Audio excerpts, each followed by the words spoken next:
Hey, welcome back, you guys. Welcome to the Jetty Jet Show. We got a special show for you guys today. Hopefully, maybe. Um, let's see. Kind of sick. How's everybody doing? Welcome back from your guys' vacation. If you guys had a vacation, hope you guys had a good one. Had a pretty relaxing one. Still on it, kind of. And you guys? Anyways, today we're gonna be doing some backgroundses. And well, honestly, I don't really know what I'm going to be doing because I haven't found a really good kind of approach for backgrounds. I kind of just muddle around and try to discover, as I go. But let's go for a more structured approach with like some simple roughs and see what we get. But we got a special guest who might possibly enter the conversation. Possibly. A very special person. His name is Santa Claus.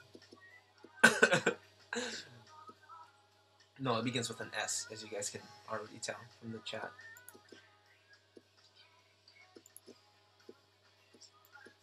Yeah, so Sycra, yeah, let me know if you want to join in. Just go ahead and message me, man. Alright, so what we have here is Emiko, a character that I've been working on from the last couple of videos, and she needs a background.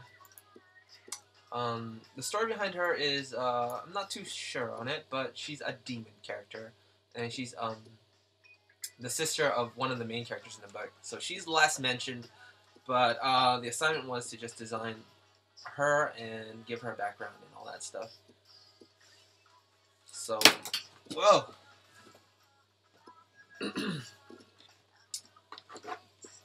Okay.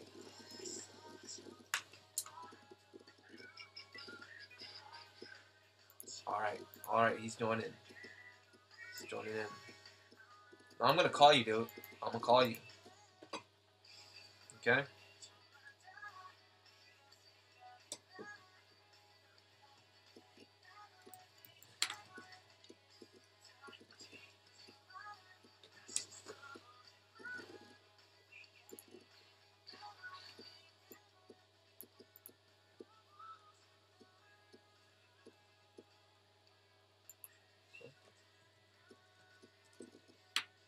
I want to make sure everything's okay here.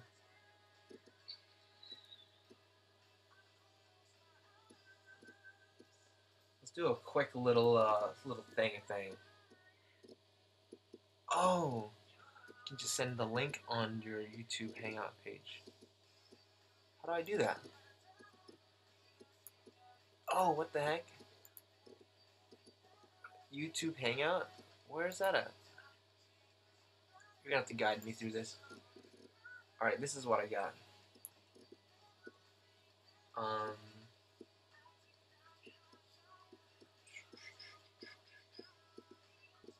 you're gonna have to guide me through that. Because I'm not using Google Hangout, it's YouTube, so just send the link on your YouTube Hangout page.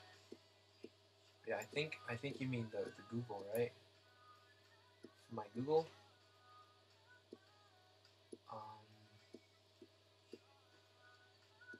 If I go over here in the page you're on with the screen share stuff. Yeah, screen share stuff.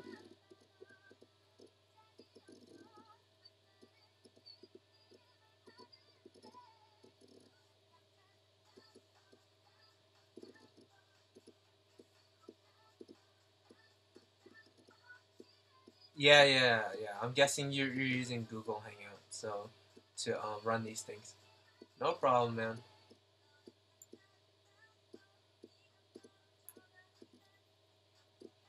So shall I just call you through Skype?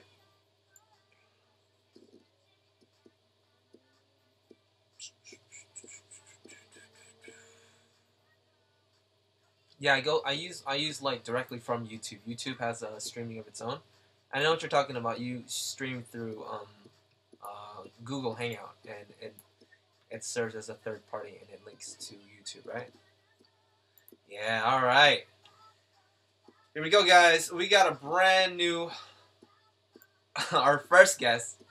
Very unexpected and very, very well respected and highly esteemed artist. And, well, let's just put him on the line. Let's just call the guy.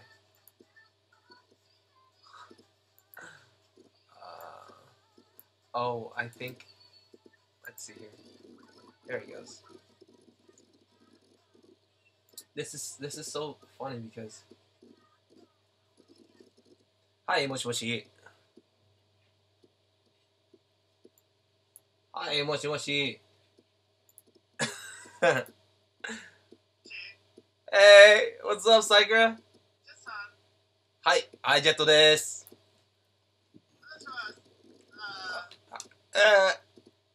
こんにちは。何？なんで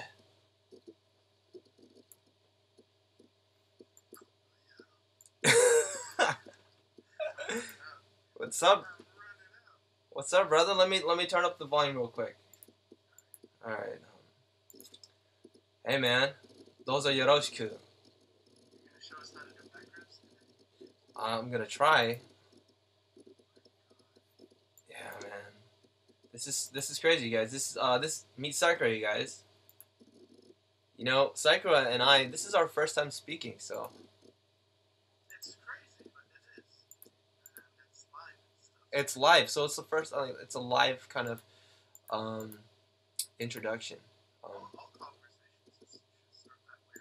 Just meeting a right? Hey, how are you? And it's like, yeah, the rest of the world is seeing this. That's actually how it should be. Yes. Yeah. Just the awkwardness. Let it spread. All right, shake it off, man. Shake Right. it off. All right. Can everybody hear Sycra? Okay. Let me just turn up the input. Hold on a sec.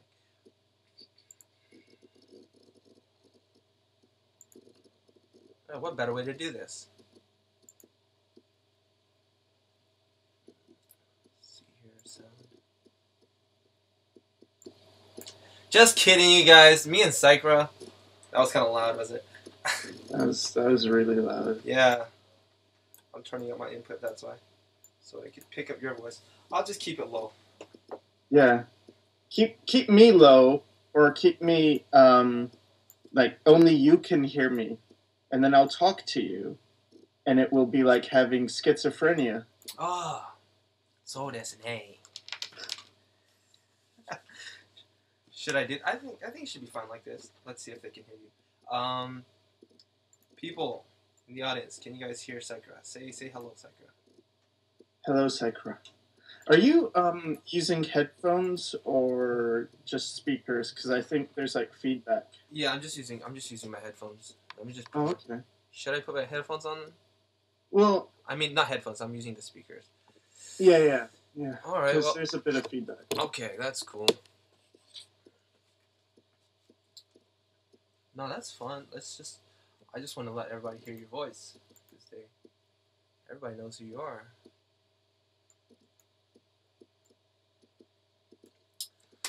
So yeah, actually, me and Sycra, we go back since like the 2nd grade. So, little secret.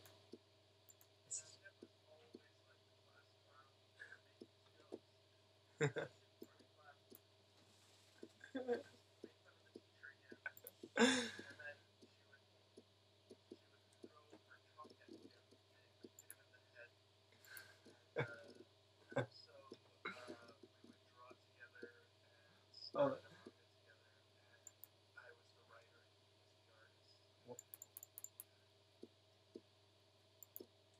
Letting everybody in our story. Listen, Sycra. You just revealed the whole entire our history, but I can get your sound through. I don't know how to do it, man. Cause you're the only one who can hear me. Yeah. Yeah. Well, they can hear me. They can't hear you. Okay. All right. You're super shy? This guy's super shy, you guys.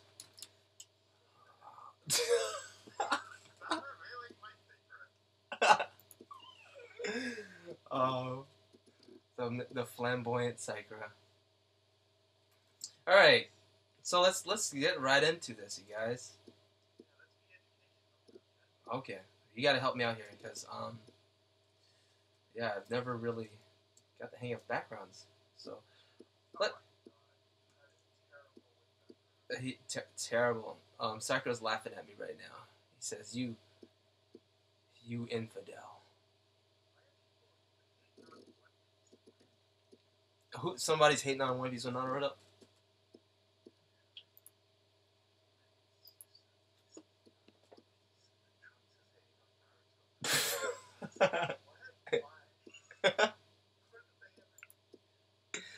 Inside the chat room. Um, they need to cut it out. My brain's like going everywhere right now, to tell you the truth. But let's focus. I gotta focus my key. All right. This is yeah. That's no. That's a good idea. So today we're gonna be using Manga Studio, and this is 5.0 debut, and basically you don't need the X version. This is the basic setup, and you can accomplish everything.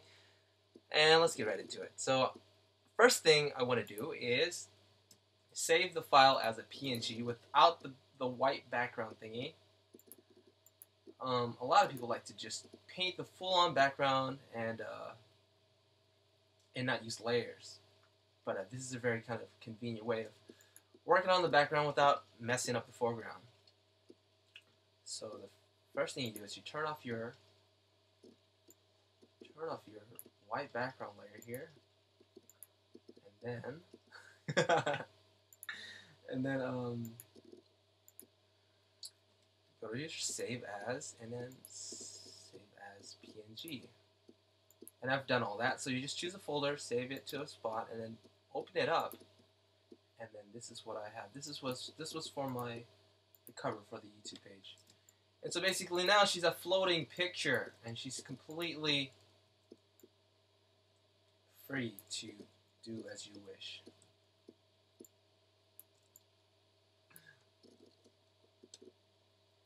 Sycra, I'm gonna pull the speaker out, man.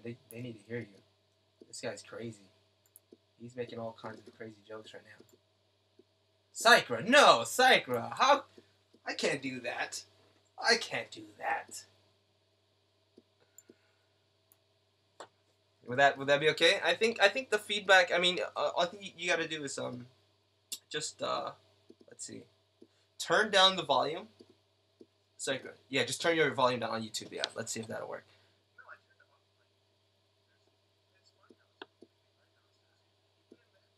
Yeah.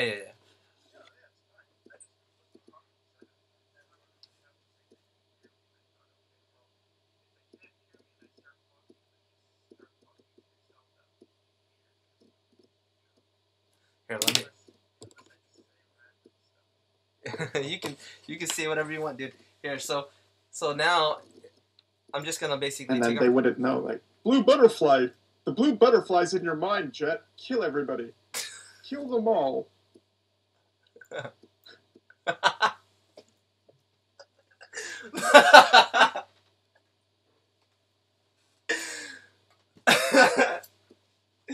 The moment I take off my speakers, yeah, and they hear you saying blue butterflies. I was telling you guys, he was saying some crazy things.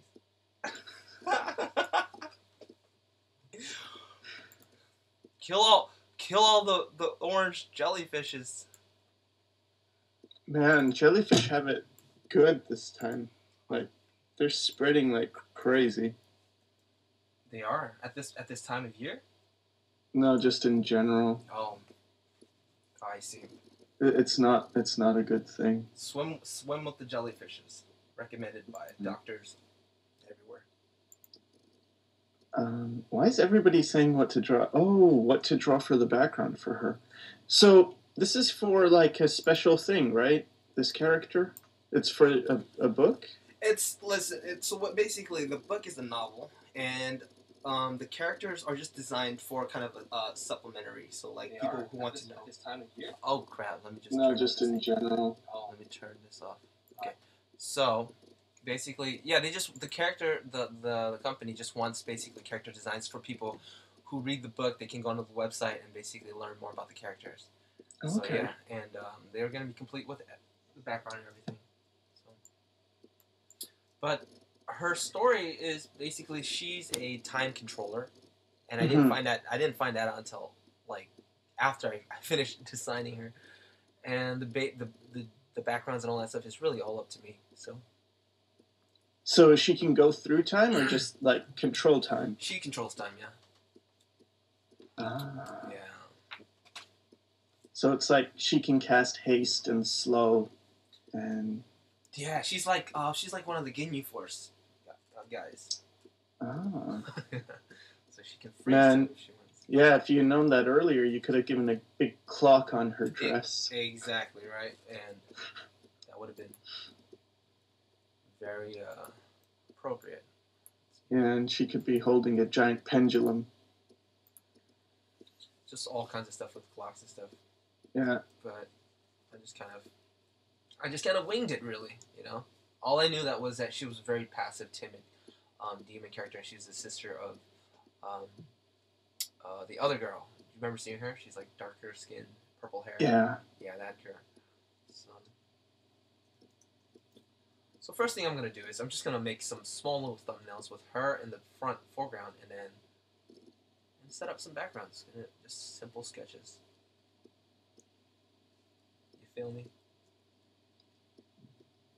So, are you gonna do thumbnails? Yeah, I'm just gonna try to do like maybe 3 thumbnails, quick thumbnails. That's cool. Oh. So, it's gonna be like a minute every time I talk, maybe 30 seconds delay before you can actually see what's going on in the pictures. Oh, I see. Right, yeah, that makes sense. Yeah. You're like, what? He's not doing anything. Well, right now you're like selecting around her, so I guess that was a while ago. That was a while ago. I'm actually shrinking her down even more. Okay. Yeah. What's good, man? You want to know the sad truth? The sad truth. Yes. I woke up like 10, 20 minutes ago. Really? Brother. Dude. So... I think we're meant for each other, dude. Oh, really? You too? An hour ago, probably. Yeah. Yeah. That's pretty normal for me. I wake up an hour, like, sometimes 2 p.m. I sleep really late. Sometimes I've slept in all the way up to like 5 p.m. So, have you ever done that? So when you shrink her, is that like changing the She's not like a smart object, right? In Photoshop, where it doesn't matter if you shrink her then expand. No. So basically, when I shrink, I have copies of her, so it's. Oh, I see. Okay. Basically, yeah. So. All right, I get it now. Yeah. And let's let people in on it. So whenever you guys shrink things, you lose the information, and basically, it gets really pixelated because you basically shrunk it down, and then if you try to basically enlarge it again, what happens is you can see all the missing pixels. So check it out. I'm going to try to bring it back up. This is a little example thing here. My God, there's 2 of her now. Oh, there's 3. 3! Yeah, it's a really fast way to just create characters, keep multiplying. But now we're working in like Nintendo graphics, 8 bits, or probably 16 bits, or maybe even like 32 bits for like Sega Saturn and stuff, PlayStation. And that's that. And then if you looked at the original, you can see how clean it is. There we go. So you woke up today at just like 10. Where are you calling from? Vancouver. Oh, Pacific time zone. You're in California, right? Yeah. Does that mean we're in the same time zone? Yeah. Really? Yeah, it's 12 a.m. here, right? Same for you. No. I'm Pacific too, but I didn't. I would imagine that it's not the same. It's 3:50 right now. 3:50 p.m. Yeah, it's the same. We're in the same time zone. What? You just said it was 12. No, but that was a lie. Oh, you're a booty hole. Yeah, I'm a that thing. What does that mean? Yeah. No, I don't know. Sorry. I don't think we have any actually, or maybe my brother hid it somewhere.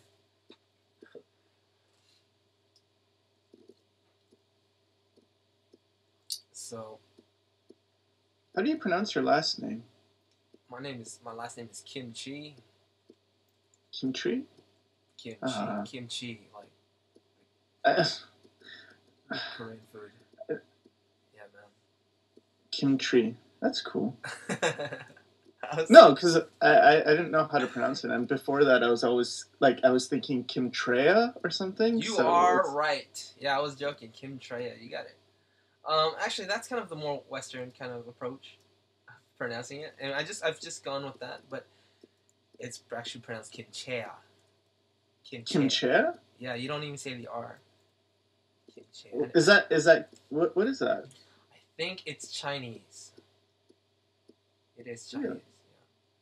But Do you know any Chinese? No, sir. Oh. I know the bad words.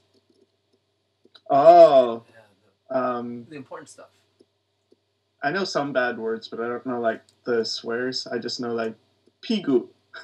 Pigu. What's pigu? Pigu is anus or butt. Well, that's not that bad. That's actually useful if you need to go to a Chinese doctor. It says, my pigu is burning. Gigi. Are you speaking like Mandarin or? Yeah. Oh, do you know something else? Yeah, I mean, I learned the Cantonese bad words. Oh. Yeah. Okay. Yeah. That's sad, Panda. Because then I could have talked to you in Mandarin. Oh, he's sad panda. 我可以说普通话. What? Hold on a second. Are you Chinese? No. You're not Chinese. But yeah, I learned it for a few years. Oh, that's pretty good. Dang, I studied Japanese for 2 years. Yeah. 2 years, 8 years ago. So I'm totally. That's pretty much exactly the same as me. I did it in high school though, so yeah. I didn't really learn anything. High school. You just. Yeah. You kind of just wing it in there, and you kind of just. I did really terrible in high school too, but they passed me. That's not a good thing. When a student's doing bad, you shouldn't pass them. Because they would make us do presentations, and I would just be like, Hamburger, Toyota, all this. Hamburger, ski. That's all the foreign terms. Yeah.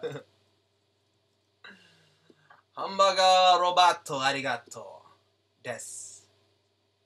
Because they gave us a menu in Japanese of McDonald's, and then that's what I would abuse. McDonaldo. Yeah. McDonald, whatever. Big Mac. Yeah, I took Spanish in high school. Right, well, that would be good, right? I was pretty happy with it. I'm in California. There's a lot of yeah. I was in LA not long ago. Yeah. For a workshop, and there's a lot of Spanish. There is. I worked as a lifeguard for 7 years, and I would confuse the Mexican parents. I would be like, Ooh. "Agarra el gato y lo vienta en la piscina." Yeah, you kind of do. You could come across as Latino, right? Yeah. Yeah. You know what I'm doing right now? I have no idea, man. I mean, I'm looking at it, and it's like, you're confused. Someone's saying you're Korean, someone's saying you're Japanese, you're Vietnamese. They're like picking what you are and just throwing it at you. You're Russian now. Oh, I'm Russian. Oh, you do a good Russian. Are you Russian? No, and it's not that I do Russian, it's that I have a lot of Eastern European friends. Ah, well, you do a good. On your show, you're just like, this is nature of background. Yes, I can do it now, but not so well because I haven't been keeping in touch with those guys too much. I swear you could totally pull off as a Russian person. Or really? I don't know. I'm not Russian, but yes, let us know. Let's know what's on your mind. What's on my mind right now is that it's not very good. No, I need to. It's not. I don't feel like doing it. It's not good. It's not good. It is good. But you are Vietnamese now, just so you know. I'm Vietnamese now? Mm-hmm. Oh, now you're an Inuit. I'm an Inuit. Like, people are just saying what you are, and I guess it's... Oh, Inuit. I like that one. I like that one. Do they do dog sledding? Yeah, they do. Oh, that's right, because my family does that. Really? We catch... Yeah, I'm Inuit, remember? Oh, right.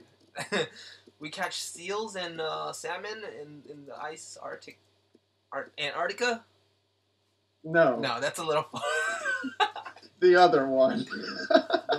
The other one. Alaska? Yeah. Well, the Arctic, right? The Arctic. Yeah. Okay. Yeah, Inuit. We have them in Canada. Oh, okay, great. Hmm. All right, so I'm the Inuit now, and you're from Canada. I'm Mayan. You're Inuit. I knew it. I'm Inuit, half Mayan. Water is for pussies, my friend. Drink some vodka. Oh, man. That's what one of your commenters said in the... Yeah, this is going to be confusing then. I'm sorry, people who are watching after the fact. And I will try to keep...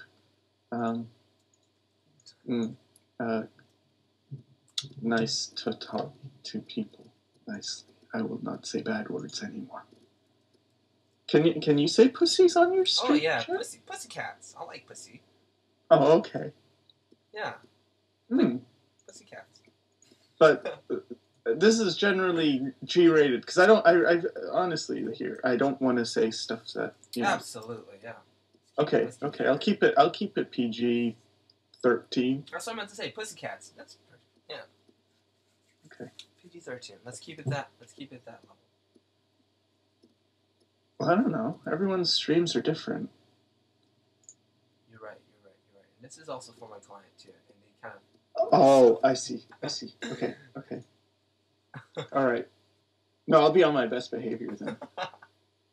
So, she's in like, she looks right now like one of the thumbnails is like the psych ward. Psych ward.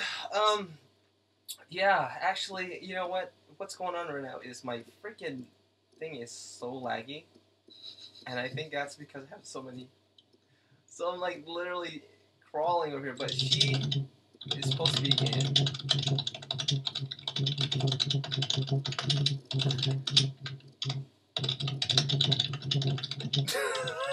Sounds like you're drunk, dude.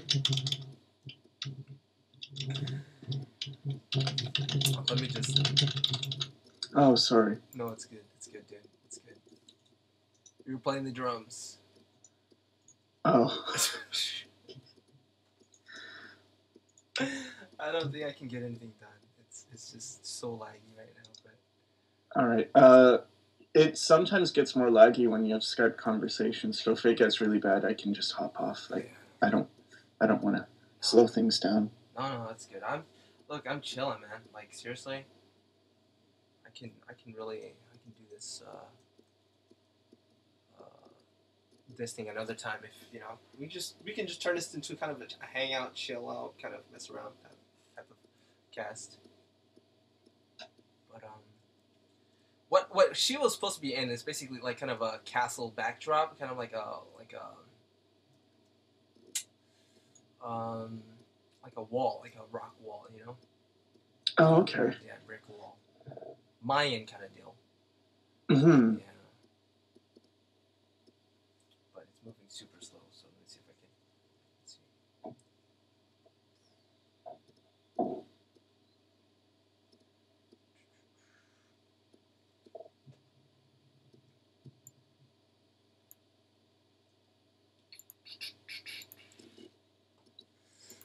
I'm gonna have to cut out some of the the conversation. I just realized, yeah, this should be PG. Yeah. Yeah. Yeah. So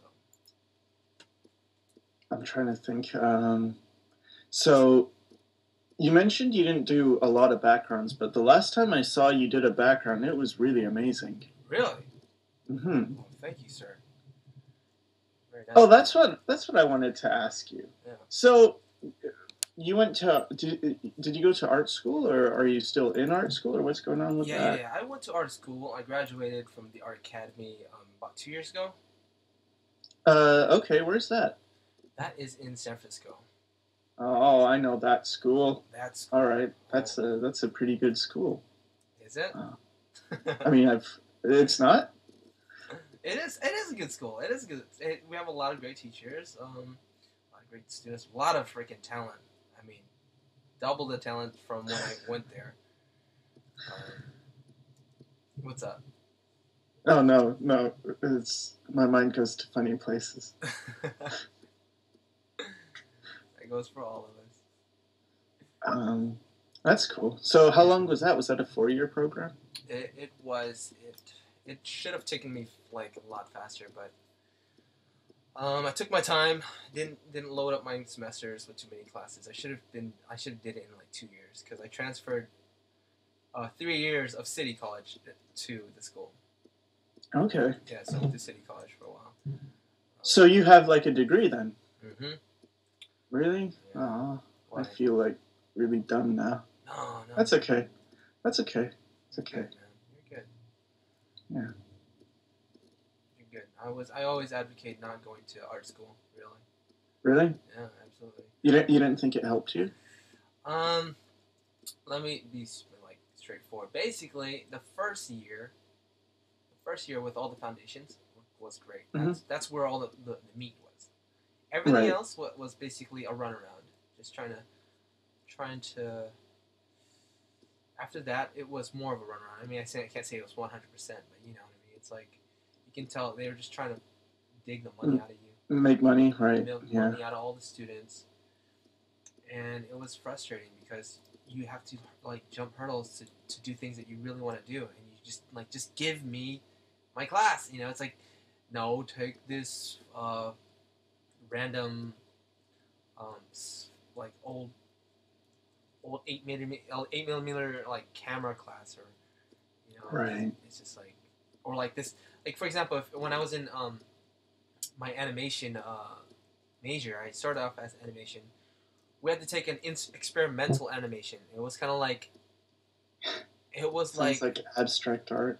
Oh man, it was like garage animation for like high school kids kind of deal, you know. And it wasn't like very, it wasn't very freaking educational. It was just do whatever you want to do. Okay, this week we're gonna play with putty. Just there's no real rubric behind it. There's no real structure behind like the lessons. You know, we didn't actually learn timing and all that stuff. We just kind of the assignment was just play with it, see what you can create, and after 2 weeks, turn it in. And then I'm like, I could have done this at home. I really could have, and it costed me like $1,600, right? Oh my god. Oh man, it was painful. And then I mean, the most painful part was the liberal arts classes. You know, in order to get your bachelor's, you got to take the liberal arts, and that's like 80 units of that.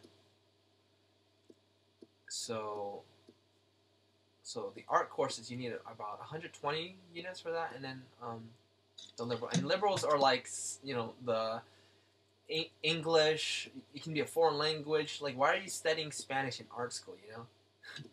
Right. For example, and people would just take it just to fulfill their requirements, and that was totally not like that wasn't right. Dude. Yeah. I'm sorry you had to go through that. No, it's good because I met a lot of great people, and I think that's where most of the value came from. Meeting all the people. Yeah. Yep. Were you staying at like a dorm or? I stayed in an apartment all the way through. I was like an hour away at one point for my first year, and I moved up closer to like 40 minutes away, then 30 minutes away, and then like in San Francisco finally. Right. And for my last year, because I said I didn't want to commute anymore. Yeah. How old are you? I am 27. Okay. And what's your mother's maiden name, and what's your date of birth? Okay, my mother's maiden name is Esmeralda. Okay, and I'll just need your credit card information as well. That's gonna be 595-847-3556. Shit, that's my telephone number. Okay. Okay. What a coincidence. Just put that in there. Okay.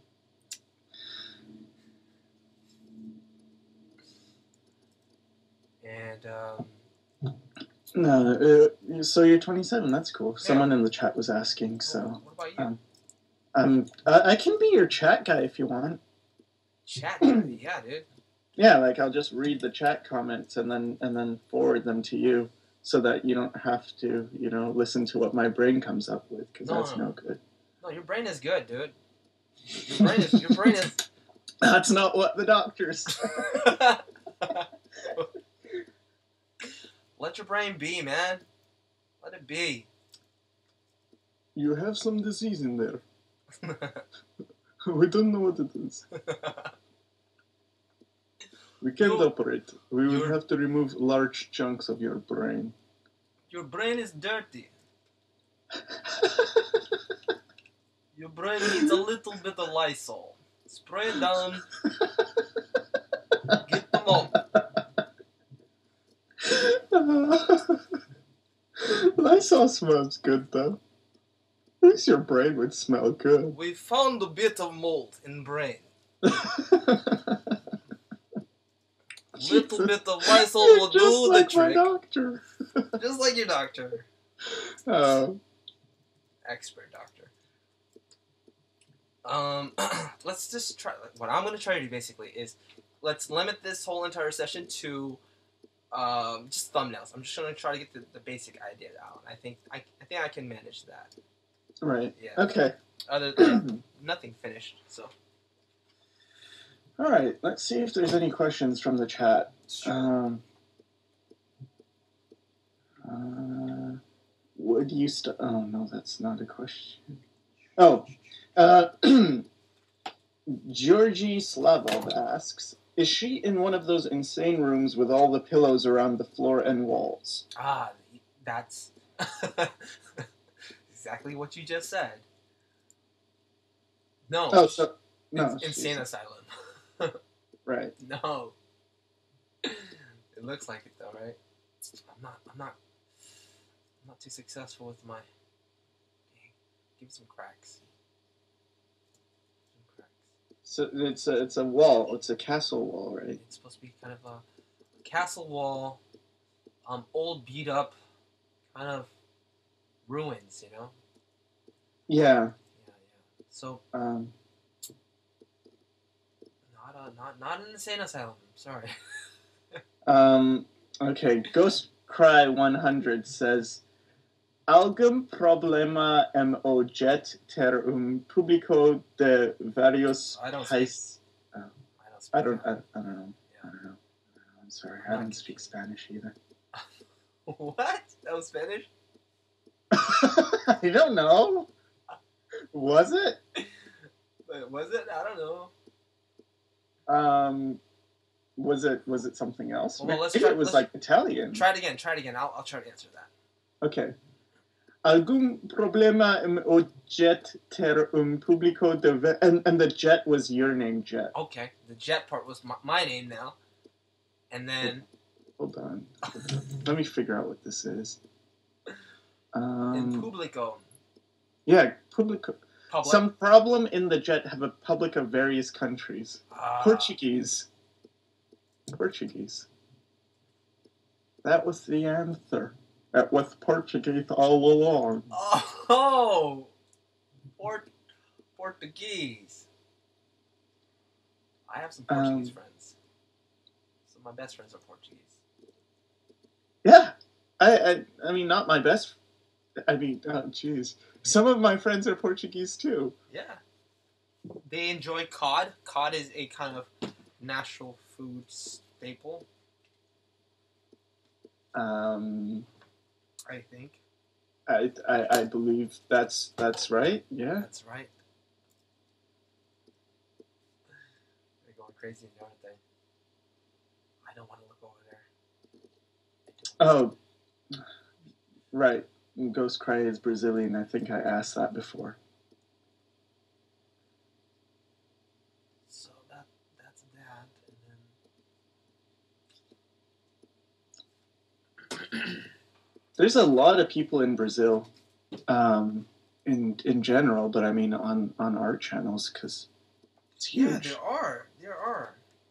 I love Brazilians when they do art because it's always so colorful. Like I always see weird colors that I would never use, super saturated, but it looks awesome. Yeah, they're masters at that, and I think they were kind of divinely inspired by their atmosphere and their environment. And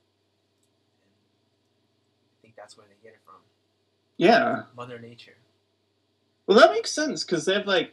Well, okay, now I'm going to sound ignorant if they don't. I was going to say they have rainforests around those parts, and, you know, with all the brightly colored things in rainforests, but then if I'm wrong... and birds. And birds are colorful. No, dude, Brazil is a desert. We don't have nothing. Oh, man, fail. I could have swore I had rainforest. Ah, a real question. I'm so happy. Awesome. Okay. Thank you so much, Sycra.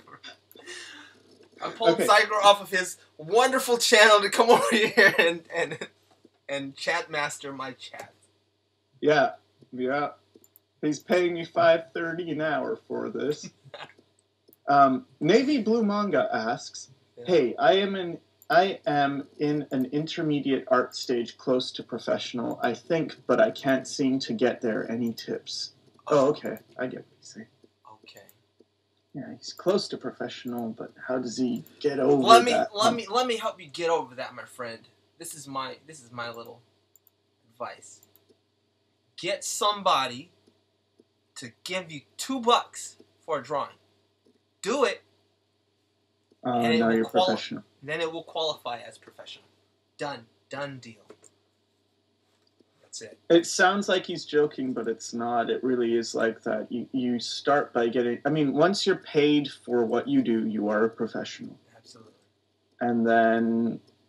I mean, it does feel like there's that border where it's like, my work doesn't look quite ready. But then you can even see that in professionals' works. If you went to an art store and you look at some of the how-to-draw books, I'm sure some of them you look at and it's like, hey, I could do better than that. Or maybe not, but it's... you know, there's all levels of professional. And even with the high level, there's still higher levels. Yeah, there's just a large spectrum, and your definition is really just an abstract kind of illusion. It's an illusion that you form yourself. And you kind of just whatever you decide what professional looks like. That's what it is. You know, like simple stuff like Steven Silver. I mean, that's not really that simple, but you know, it's not as like finished as like refined illustration for like Magic: The Gathering and stuff. It's different types of work, but it's still considered professional. It's not like, so it depends. It depends what you're trying to do. Yeah. Okay. Ghost 59 Abel says, would drawing the fundamentals hardcore every day, F 24 hours improve my art? What do you think? What do you think, Sycra? Well, I happen to see Ghost 59 Abel a lot, and a lot of it has to do with this feeling of I can't draw, I tried. And it's not like that, man, or woman, whatever you are, or in between. It's you're gonna improve. You're gonna improve, but you can't be impatient. You can't expect like, well, I did a drawing a day. Why didn't I improve? And second of all, you won't. You're not going to easily be able to see how much you're improving, even if you are improving, because as you improve, your sense of judgment improves along with it. Your critical eye improves. So it's hard to tell that you're improving often because you're actually getting better, but you can't tell. So it's good to get feedback from other people or to look back like 6 months, look way back and then see, okay, is my work better than it was back then? But in my opinion, the biggest thing for improvement is to have a clear goal, something that you can actually look at and say, yeah, that now I can judge whether I've improved. For instance, if you're just drawing whatever you want from your imagination, it's hard to know whether you're getting better or not. But if you're doing something like hand studies and you're drawing 100 hands every day, you can tell like, hey, yeah, my hands are getting better, right? If you give yourself a goal. Sorry. That's good. Oh man, that makes sense. You got to give yourself a break because your brain needs time to basically process all the information. Otherwise, you'll burn out if you don't rest. Yep. Yaranaika Hatsune says, I've had an artist block for 3 months now. I can't draw a thing. Worst part is that I'm an art student and don't work at school at all because artist block. Help. Oh, hold on. She works at school, she said? I think she says is that I'm an art student and don't work at school. Okay, so maybe she's not working hard at school, or you don't work at school at all because artist block. Well, you're an art student. You got to do your homework. Maybe her homework is abstract filmmaking or whatever, experimental film. Oh, experimental filmmaking. What do you do when you have an artist block? Dude, you can't just pass over all the questions to me. You're Jet. This is your stream. All right, you're right. All right, here it goes. This is my answer. All right, answer time. So, when I get an artist block, I look at other people's artwork. I really do, and I get that sense of ambition and drive, determination because of the challenge I see in front of me. I see the people's work and I say, my God, their work is so beautiful and awesome, and I want to be good, just as good as them. And you got to start somewhere. You can't just be like, hey, I'm just as good as that person. Set a goal for yourself, just like Sycra said, and then shoot for it. And you might not hit it at first, most likely, but you definitely get practice down. And that's what it should be about. It shouldn't be about like, doing a pretty drawing. It should be about just experimenting and having fun. What I like to say, one of my drawing and talking, right? One of my ideas, philosophies is shoot for the sun. Shoot for the sun. They always say shoot for the stars. Shoot for the sun, and that means just set your goals super high in front of you, but don't worry about so much about like landing on that sun, because once you're done, you'll be on the moon. And then when you look at it and you're like, dang, I'm on the moon, and basically you've gotten so far, even though you didn't reach your ultimate goal. Your initial goal was so high that whatever you accomplish along the way is pretty darn good. Does that make sense, my friend?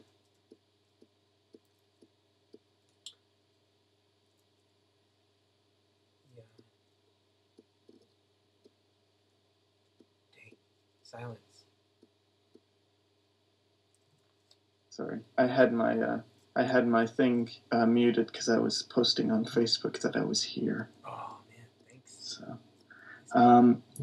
Kyrie Gushma says, I can't get any sleep at night without dreaming of rabid otters tearing each other apart and impregnating one another, yet this is not helping my artwork. What am I missing?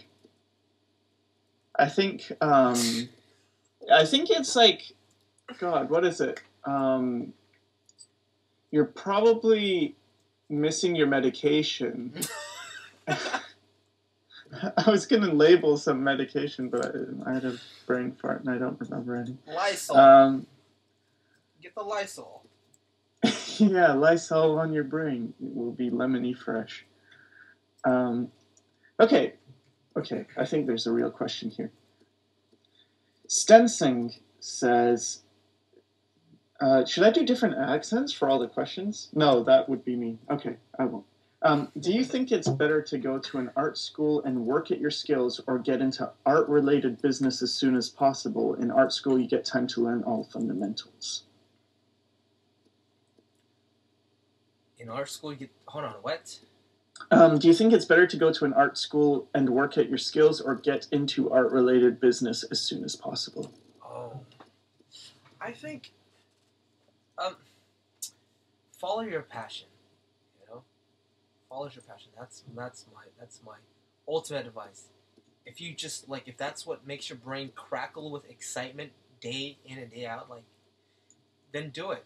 Doesn't matter where you do it and how you do it. Just do it because it's what you love. But if it's something you're kind of just a fan, you're like a fanboy or fangirl, you're just in it for the merchandise and the cartoons, and you just enjoy it. You don't really, you know what I mean. You don't really enjoy producing it, and it's not something. If you're killing yourself overdoing it, then I don't think it's worth doing. If it makes you sick, if it's I'm no good at it and you're complaining about it, just keep it as a hobby. But you know what I mean? Okay. Amen, Sergey. How come everyone has somewhat Japanese sounding names? They do. Whenever I draw, I start with something, and then if the sketch ends up being bad, I get demotivated, and I just stop at that stage, even though I still want to draw. Isn't it weird? No, it's not weird at all. I experience the same thing. Sometimes. A lot of times, actually. How about you? Yeah, but I try to tell myself not to be results-oriented and instead be process-oriented. So think about your drawing as just drawing and not as I'm trying to make a good picture, because that can be paralyzing. Absolutely. Especially if you look at a piece of art and you get inspired, and it's that happens to me all the time where I look at art and it's God, I feel like drawing, I want to draw. And then because that's still in your mind, there's an expectation of wanting to be close to that level, and then when you don't achieve it, it's hard. Yeah. And sometimes if you're more results oriented, you never move forward. You're always kind of just throwing away you're not happy with the first line you put down because you're just not happy. You want it to be perfect. Yeah. If you can get over that, and that's why there's a good book by what's her name? Drawing from the Left Side. Do you know the book? Yeah, it's Betty Edwards. Drawing from the right side of the brain. Yes, I have it right here. This was my first book from art. My first art class in City College, the Art 300, and we used that book. And the approach they take is basically getting you kind of just freeing yourself from those what am I trying to say here? Freeing yourself from your brain and just being able to scribble things and do things abstractly first, and being able to let go of your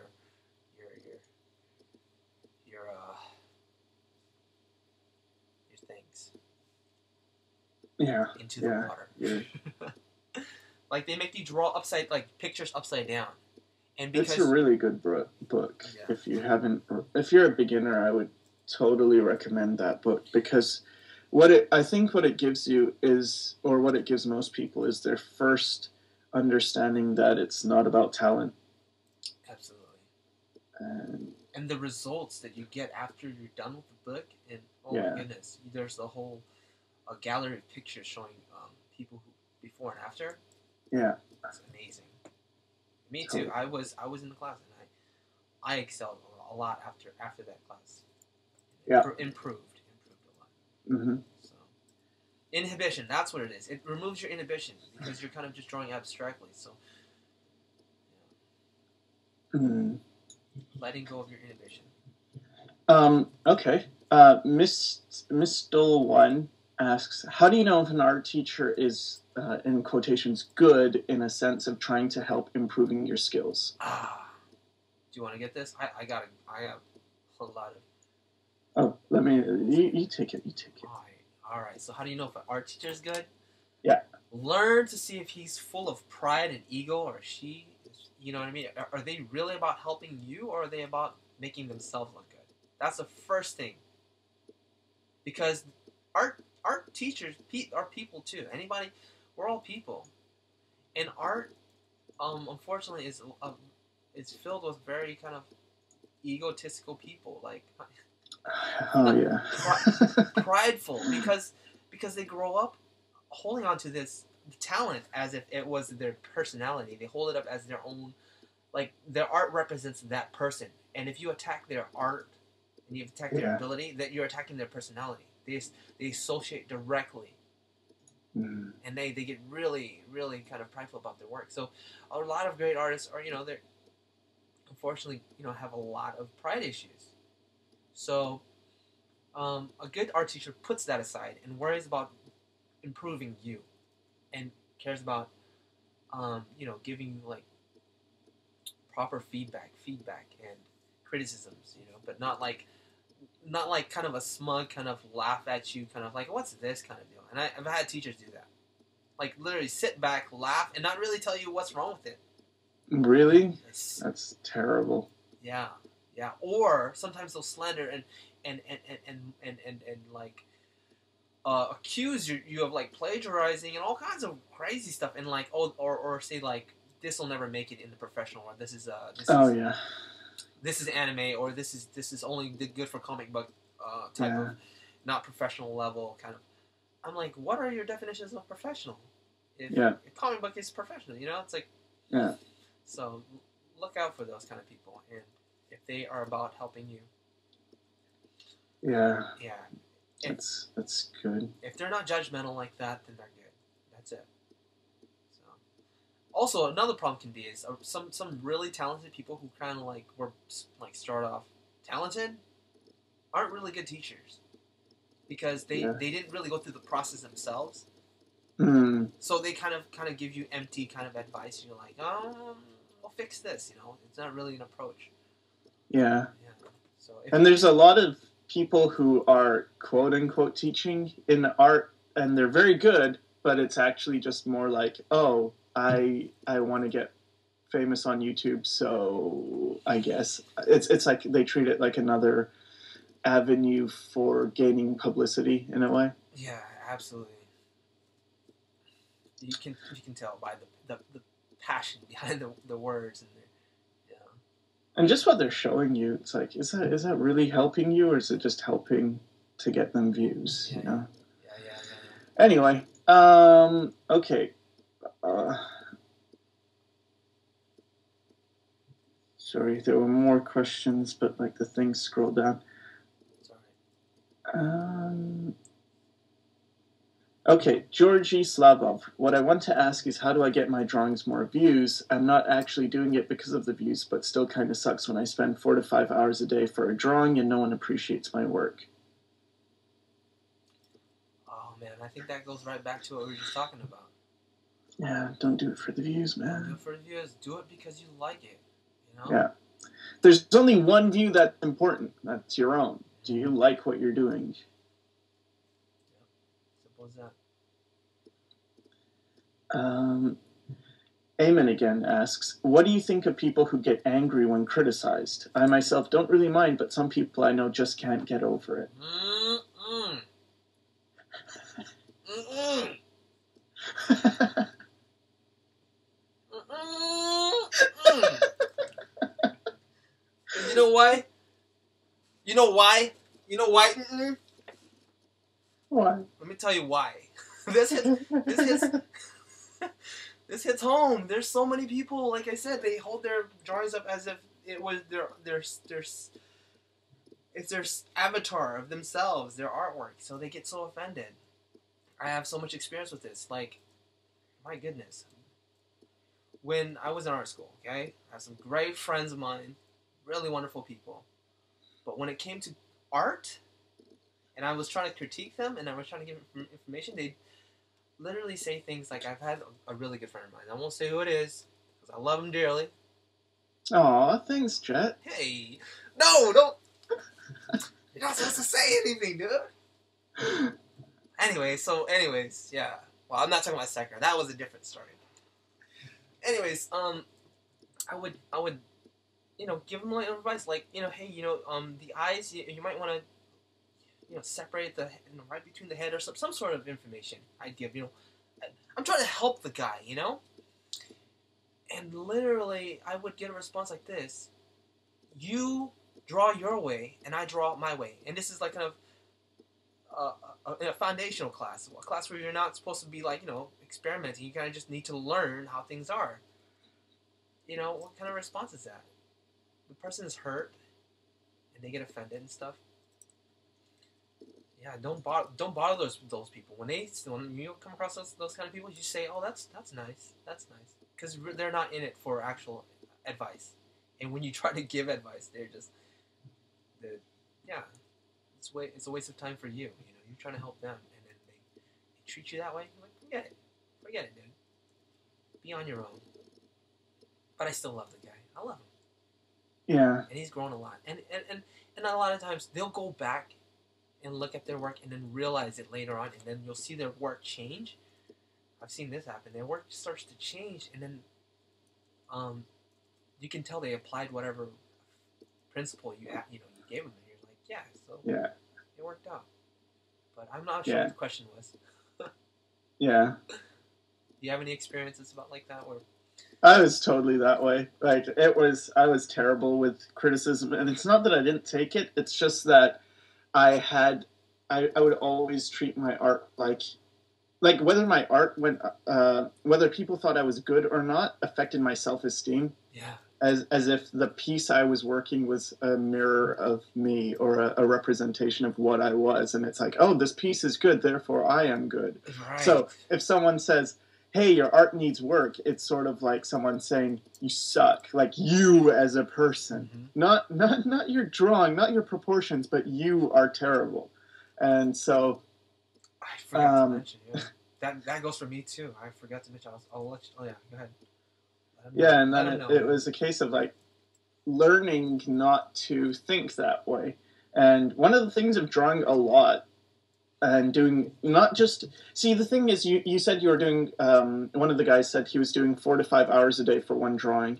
It's like, well, what if you did 4 to 5 hours a day for a bunch of drawings and they weren't really, you didn't need it to be that good? Like, you're just practicing, you're developing your skills. Because what's going to happen is... Right now, it's like you want people to see your work, but the fact that they're not seeing it, and as hard as this may sound, but it means you're not ready. Because when you are ready, people will respond. Like, you will get the views. Right on. Right on. Especially, I mean, all you have to do is post it. Put it on DeviantArt. It's a good place to put it, because what'll happen is...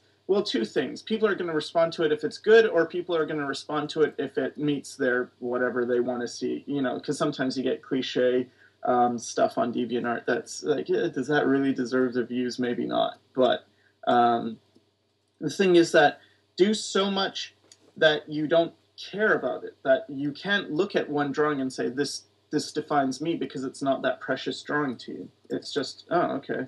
Oh, this needs work. Okay, I'll do another one. Yeah. I was just gonna say, I was totally that way too. Actually, I was that way probably before I went to city college and really understood. Because you got to be in a social environment to really learn how to grow from this type of thinking. Because if you're just by yourself and you're still a kid, kind of, you know what I mean.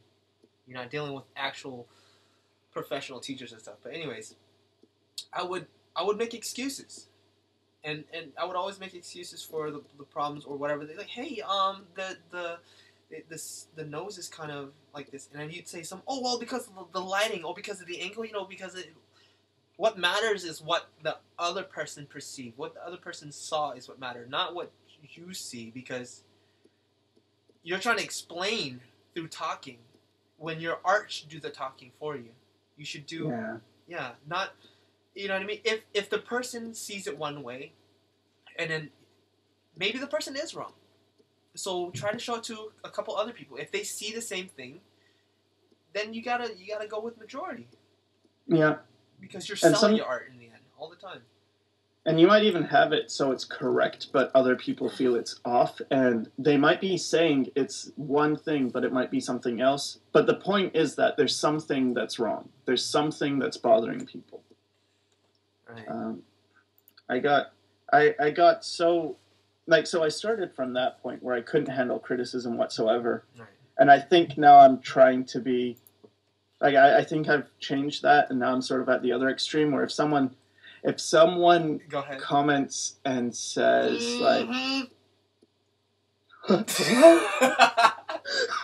if someone's like, if they leave like a mean comment now, and they're like, your faces are screwed up. The way I see it now, because before I would get hurt, the way I see it now is like, oh my God, wow, thank you so much. This person really wants me to improve. Right. Because really what they want is to tear you down. So the way I like to flip it is to say like, wow, you like me so much and you care about me so much that you're like, dude, I want you to succeed so much and I want you to improve your faces, because if you do it just a bit better, you'll be that much better. It's like, wow, thank you, man. Mm-hmm. Wow, what a good friend who's looking out for me and wants me to be the best I can possibly be. Oh, yeah. And then it stops hurting me. Exactly. And also, I was just going to say, because I think you were gonna go at it, but you said it's the extreme of the other way, right? That's the case for me too. Like, but for me, if anybody on my YouTube channel, they say something like, if they want to critique it at all, or like even during the conversations, just like we're doing right now, if they say, oh, this is something wrong, it bugs me because I need to fix it now.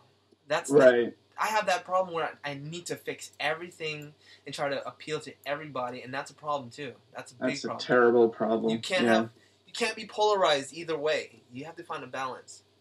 You know?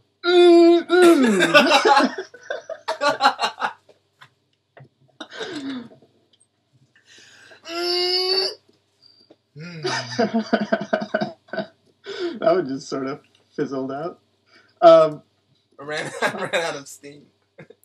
Trunks 298. When did you realize that you're able to make art for a living? Do you want to get this? I mean, I have my... No, you tell me. You say your story.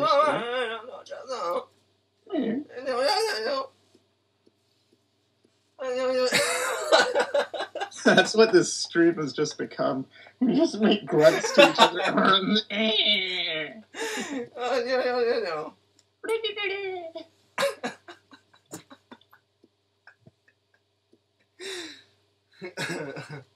I've lost all comments. Yeah, so when did you realize that you're able to make art for a living? Yeah. Let's see. Well, I didn't have to like realize. It was kind of like I need to pay my bills and make something of my art education. Otherwise, it would have been a waste of money. So it was kind of I need to do it. It was my basically my only option since I invested so much into it. I needed to, but yeah, I went into school because I knew it was my passion. I knew I loved drawing and I wanted to get better, and that was my main reason for going into art school. There's nothing else I could do with my life. I felt, so getting out of school, that was just naturally where I needed good to go. But Yeah, cool. That be me. Yeah, and for me, it's pretty similar. It's this thing of I wanted to be good at something, so I thought, well, at first I think I mentioned before I wanted to get into science, and then I realized, oh, I'm not good at that. So then it just became naturally, well, art's the next best thing, and at some point it becomes I have no choice now. Like I've invested so much in this, I cannot afford not to be good at this. Yeah. Like this is all I've got. I mean, it's this or living on the streets. So the other option's kind of it's like, well, kind of scary. Okay. Georgie Slavov says, note, we artists are the kids who actually believed when our parents told us that our drawings were good and when we were young. Yeah, I guess for me, my parents never told me my drawings were good. Go ahead. Do you have any more?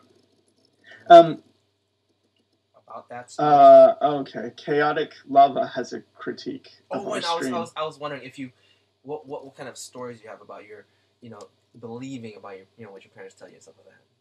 How were your parents? How did they really treat you about?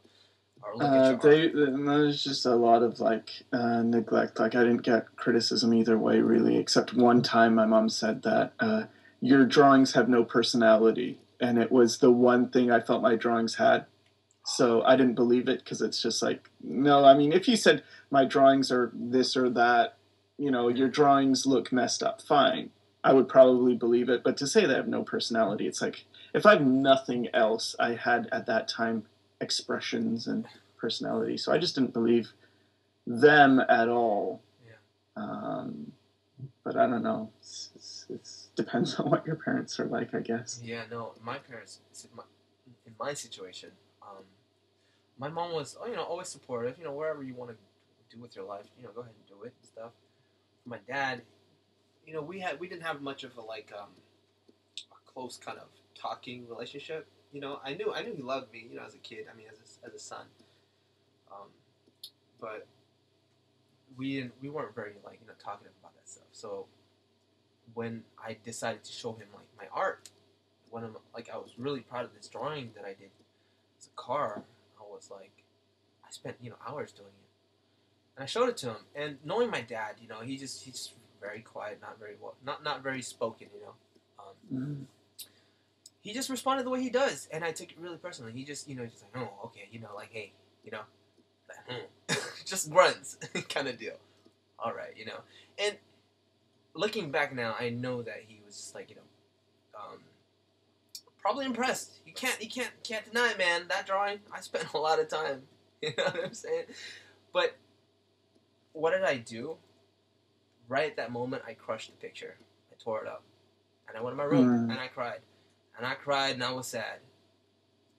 And we had a little talk about it afterwards, and things were better and stuff. But the point of it was, I was hurt, and as a kid, I perceived my dad as not caring. Look, he put me through art school. You know what I mean? He's the one who co-signed my loans. He's the one who bought me all the art supplies growing up. It's not like he didn't support me. It's just my own little brain, and in my head, I just thought that he wasn't. I couldn't impress him. I was there trying to impress him, and because I didn't get the response I wanted, I was broken into pieces. And yes, I did keep going. I kept going. So a lot of people say, because kids get shot down, they decide to give up early on. Right? And I was 8 years old. I was shot down pretty bad at that moment, and I kept going because I loved drawing, regardless of what other people thought. So, yeah. I mean, there is something to say about never giving up. You'll be surprised at how many professional artists are actually people you would convince or dropouts, or so many of them have stories like, well, I was selling drugs, I caught, and I had to turn my life around. I was doing graffiti, and I was going to be arrested again and turn my life around. And it's because the common thread, it seems, is a feeling of I've got no choice. Mm-hmm. Like, it's almost like if you have a set option, and I see so many, on the flip side, I see so many really good artists. Maybe they're talented or maybe they just work really hard, but it's like, well, you could be pro, but they might be in school and taking computer science. And so what they think of is like, well, maybe, but I don't think I'm that good, and I'm just going to play it safe and go with my computer science degree. So you get so many people who they have the option and they take the backup plan instead of just like, no, I have no choice. I'm going to go 100% in this. And then those people who have no choice seem to succeed. Yeah. Oh man, that's so true. That's so true. I knew a friend of mine, one of the freaking like poster childs of our art school. You know, like he literally his artwork was in the front of one of the buildings and stuff like that. Really talented guy, and his story was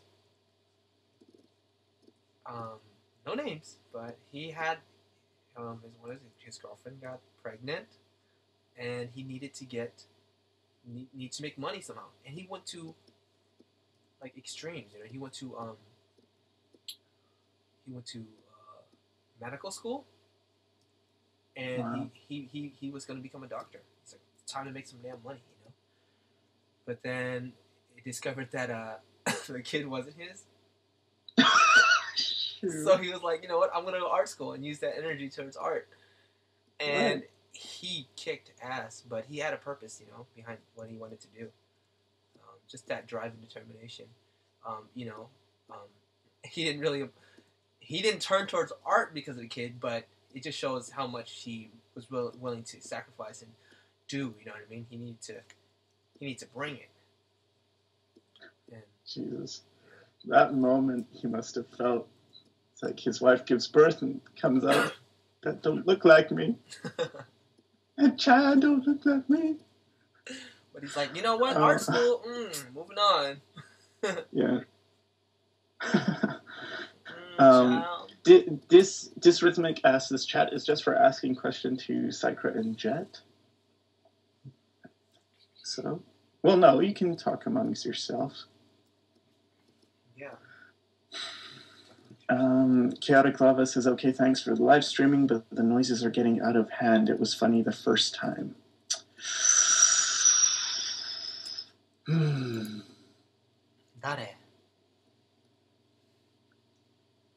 beta. Wakarimasu.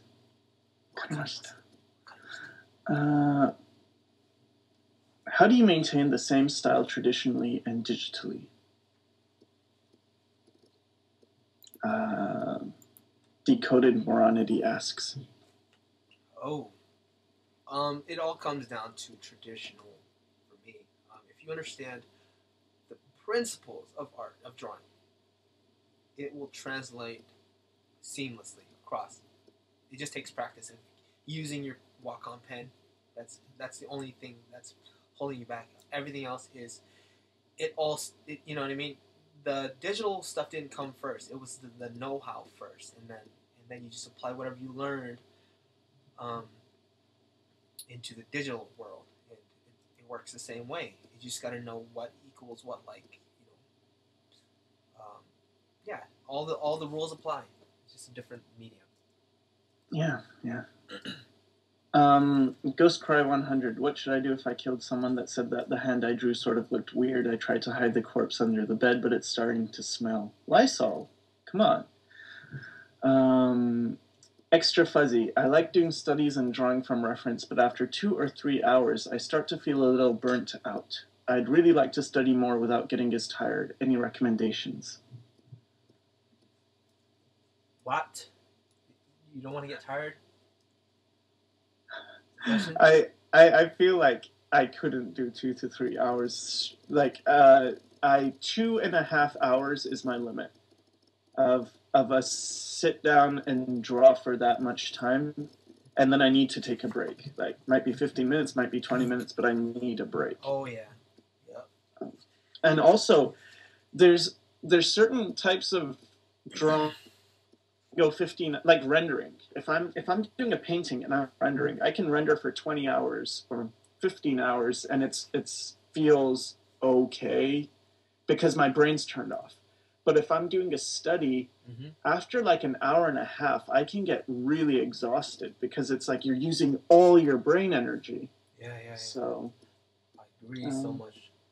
I don't think if you're doing 2 to 3 hours of study and you get burned out, you should feel bad, because that's good. 2 to 3 hours of hard, intense studying that's enough for a day. Then do your imagination stuff or other types of drawing. You know, I mean, if someone told me they're doing 12 hours of pure study, I don't know. That's like, well, are you really working?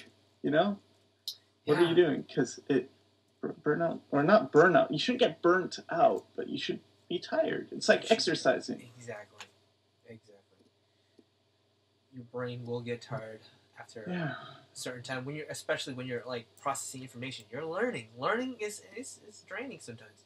If you're just like, when I'm like inking, I don't do much thinking. I literally can do that for like, I just need food, you know? Give me 9 hours and I can ink forever. Because you're always progressing and there's nothing holding you back. It's a breeze. But the hardest part is like stuff like right now. This is what drives me crazy. This is what burns me out. It's when I'm constantly thinking, oh, what's this? What should I do? You're constantly using your muscles to solve problems, to think of ideas. That is what drains you. So if you're doing stuff like studying and you get drained, it's normal. You're learning. Yep. Take a break.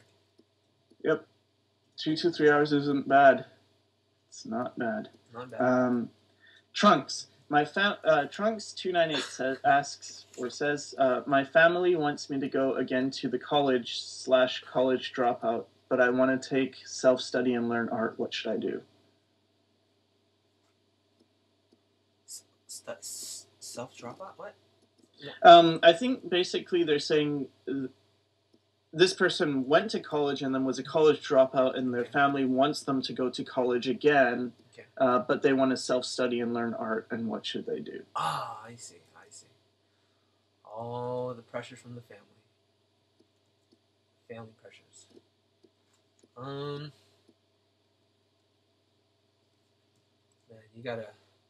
it's a hard one. I'd say always pursue your work and always, have fun drawing and continue building your understanding and portfolio.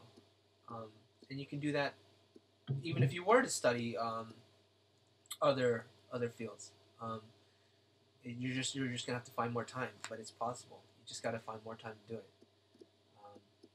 and be really disciplined with that. So what I'm saying is, if you need the money, you're doing it for money, be practical and do something that can guarantee you or give you better chances for getting a job.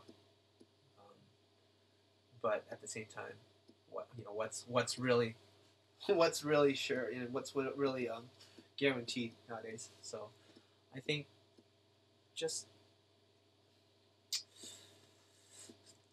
definitely study. You don't need to go to art school to study art. You don't. Just study from the great sources they have online. They have like courses where they teach you actual university art school level art classes. You can take just the class without having to take all the prerequisites and all the liberal arts classes and all that stuff. And you can probably get a lot more from that. The only difference is that you don't have that social environment with all the other artists and stuff. You can see them digitally, but you're not sitting there with them. And I think that's fine. The trade-off is pretty good. It's a lot cheaper. Let's see, what class? Do what you want to do. That's what I think. Yeah, do what you want to do. Screw them. Go to art school. Go to take art classes. Whatever you want to do, man. But, yeah. Good advice. Zidonius 2D says, is there a point in your art where you think you're pretty good at drawing and say, I'm ready for painting / color?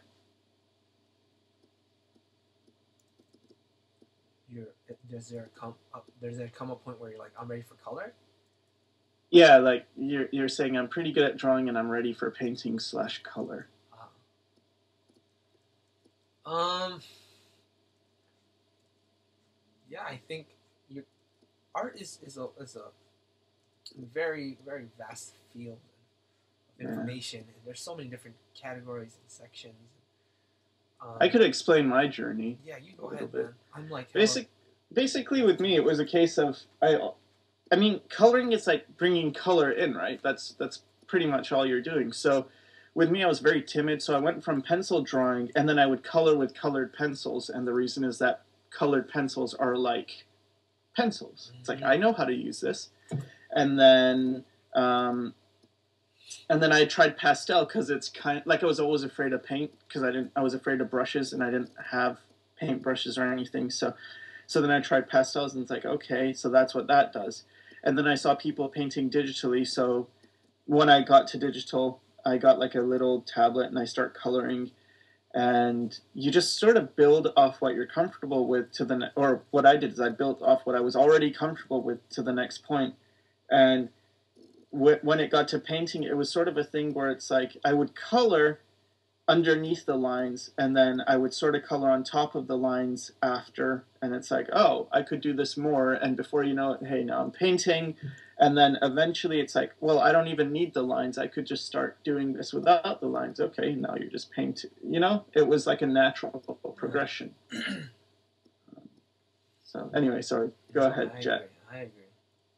I think you should. There's no like rule book on hey it's time to pick up the colors. Yeah. I mean, it is good to focus, but spend time doing everything. Whatever you feel like doing, do it. Just don't have those expectations. Do it because you're experimenting and all that. Be free. Be free, man. Yeah, be free. Be free like the famous Pokemon. Yeah. Do they ever let them go? Like, hey, I captured this Pokemon, and it's like, for 10 years, Pikachu, you were doing my bidding, and wait, not Pikachu because he's always out, but like a Pokemon that's not like Bulbasaur or whatever. It's like, okay, I've had you in this Pokeball for so long, and then you're free now. Go, be with your family and friends and mate and make other Bulbasaurs. How do they do that anyway? They need some animal rights activists. They need to. I heard. Is it true that in the Pokeball it's its own world? Like it's just like within there they go to like Pokemon Land? I heard that. If not, though, they need some representation. That's animal cruelty. Yeah. I mean, maybe he is in Pokemon Land and he's making babies, and then, I choose you. And then it's like, zoom, right at that moment. It's like, oh, great, So desu ne. When in doubt, so. There's a lot of people giving comments for what you should be doing in your drawing, but I'm not telling you because I don't want you to get influenced. Oh.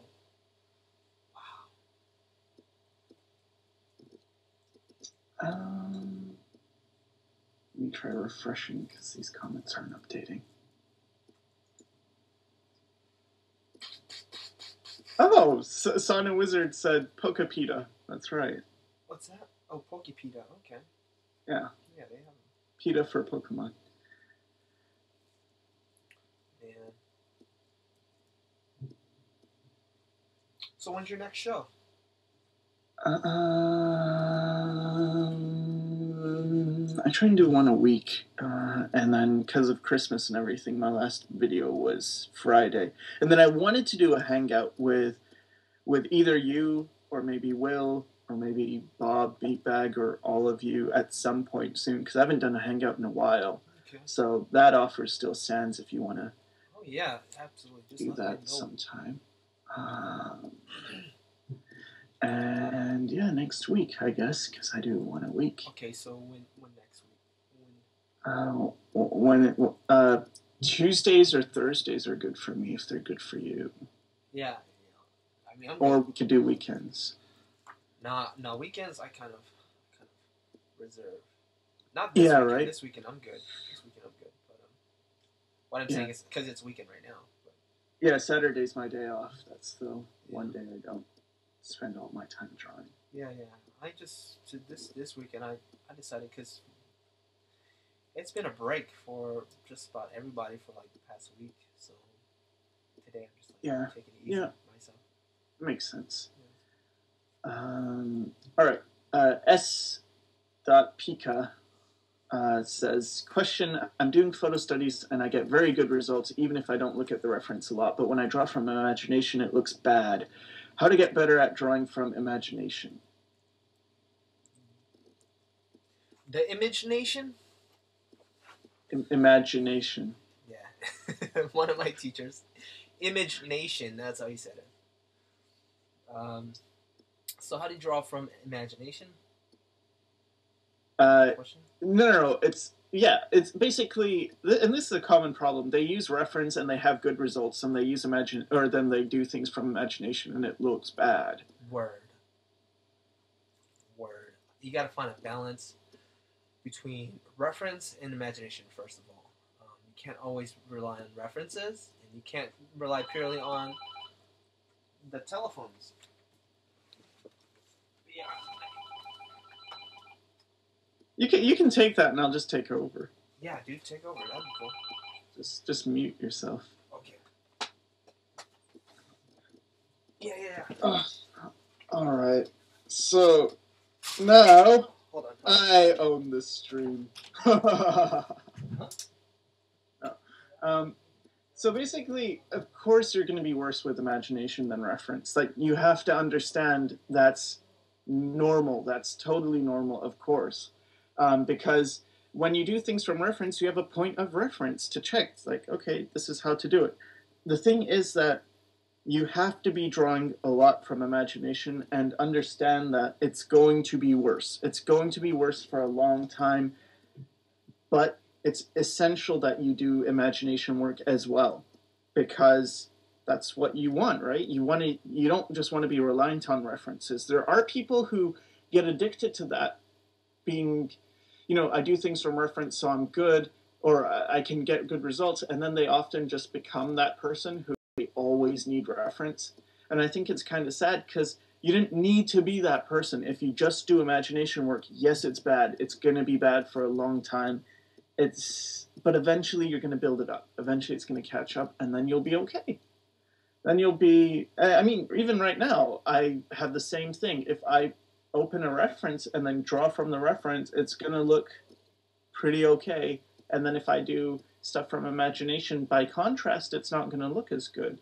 But that doesn't mean I shouldn't be doing imagination work. It means I should be doing more imagination work. All right. I don't know if Jet's back yet. I'm back. What's going on, man? I was telling them all sorts of horrible things about you. Again? And we're all making fun of you, and someone said, what do you call Jet when he eats too much? Jumbo Jet. You call him a Jet Li, Jumbo Firecracker, party time.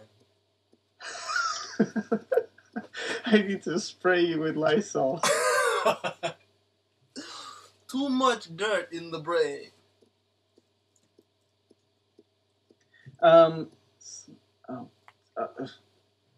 All at once, all the comments come. Yeah. All at once. How many on average does your channel get when you're doing live and stuff? How many people view it? Yeah, how many people join it? You don't have to disclose. I don't know. I think a couple hundred.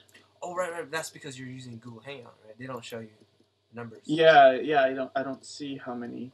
Exactly. So yeah. So you're used to getting like tons of freaking comments, right? I get about. It's similar to what you're getting. You're getting quite a lot. You have 84 people watching right now. That's pretty amazing. If you think about, I always try and do this, but think about that many people in a room. Crazy. No, that's a lot actually for me, dude. On average, I get around probably 20 to 30. and that's manageable. You know, I can draw and I can read, but 83, dang. Sorry, That's what I'm here sorry for for. putting dude. I'm sorry for putting you through this. You draw here. You draw. I am horrible at drawing when I just wake up. I sometimes do when I'm sort of half asleep. There's this thing that happens. I don't know if it happens for you too, but when I'm tired, I draw better. Yeah, you know what? I draw a lot worse when I'm tired. For me, it's like a certain type of tired. It's not tired like it's sort of like like 4 a.m. is a great time for me to draw. It's one of my favorite times, like 3 a.m., 2 a.m., 4 a.m., 5 a.m., 6 a.m. Because I'm tired, but everyone else is asleep. And I think what it has to do for me, anyway, is that I'm very left-brained. And you're left right brain. Yeah, I'm very left-brained. Hold on, isn't the right side the art side, though? Yeah, exactly. That's my problem. Wow. So when I'm really tired, my left side is like going to sleep. The right side is all warming up because it's like, hey, I'm going to give dreams and all this stuff. I'm getting ready. So then that's why I draw better. Or, well, in a half dreams. Wow, so I lose my inhibitions. I lose because my left brain is a curse. It's like analyzing everything. Yeah. Always, which is good for teaching videos, but it's horrible for creating art. So how have you taken a test to see if you were majority left brain stuff? I'm sure I am. Like everything that they say in terms of like language and all this stuff, it's like, yeah, I'm good at that. All the right brain stuff, it's been so hard to learn, but I've had to find tricks around it always. Like one thing I do is listening to music, but I have to listen to a certain type of music that I've heard a lot. Yeah. Because if it's new and I haven't heard the music, my left brain wakes up and it's like, hey, what's that? That's interesting. Let me pay attention. And then I can't draw. But if it's stuff I've heard over and over again, it's almost like it's just lulling my left brain to sleep. It's like, okay, you have that for a while, and now right brain's gonna wake up and it's gonna do stuff. Right. That's amazing, dude. There you go. There's testimony from somebody who's not completely right-brained. I'm terrible. Like art is not where my talent lies. I have terrible visual memory. Like literally, I cannot remember what people's faces look like. If you told me, and this is going to sound so sad, but what does your mom's face look like? I don't know. Oh. It's like a blur. If I see the person, I'll be able to tell, like, oh, okay, that's who you are. Or if I hear their voice, it's much better if I hear them, then I know who it is. But there are times like even with my ex-girlfriend, I'd go to pick her up, and I'd be waiting at like the train station, and I'd see all these people, and it's like, is that her? Is that her? Is that her? I don't know. What? I don't know. And then it's like waiting, because there's a lot of people that look like her. She was Asian, and a lot of Asians have black hair and sort of same height. And then it would be this thing of, I would be like, is that her? And I have to wait for it to get close, and then I have to wait for that look of recognition in the eyes. And then when I see it, it's like, oh, that's you. Okay, I know you. And I know that sounds horrible, but at the same time, but if I draw the person, I can always draw them again. Right. Because I remember what the feeling of moving my hand is like. But no, I had a terrible visual memory, and so I'm really not... When people say, oh, you're talented at art, it's like, no, I'm pretty horrible at art. Where my talent lies is music. Like, I can hear music, and I can break down all the instruments. Mm-hmm. And I hear music in my head, and I compose in my head, and all sorts of things. Wow. Music, I'm good, but visuals, no, I'm really bad with visuals. No, you're not. You're bad at processing the visuals for memory and stuff, but yes, you've trained yourself in a way, and that's amazing, dude. But it shows you can overcome anything. I mean, there's a lot of people who are they do beautiful paintings and they're colorblind. Oh yeah. I mean, there's not a lot, but there's some. Yeah. Exactly. Yeah. There's that idea or the debate or the struggle between the geniuses and the skilled. What are they called? The battle between like being a genius and being like, you know, trained and learning. Yeah. Like in Naruto. You know, in the beginning when Naruto was like, I'm a genius, and you know he's, you know, born with the ability. So geniuses are like born with the abilities, and they're just inherently talented. And and then what's the other one? The skillful ones.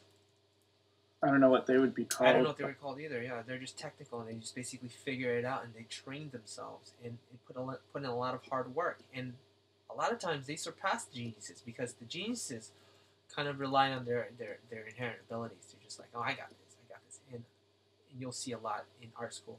Many of them falling behind because they kind of just slack off. They're like, I'm good. I don't have to worry about the assignment. I don't have to show up to classes.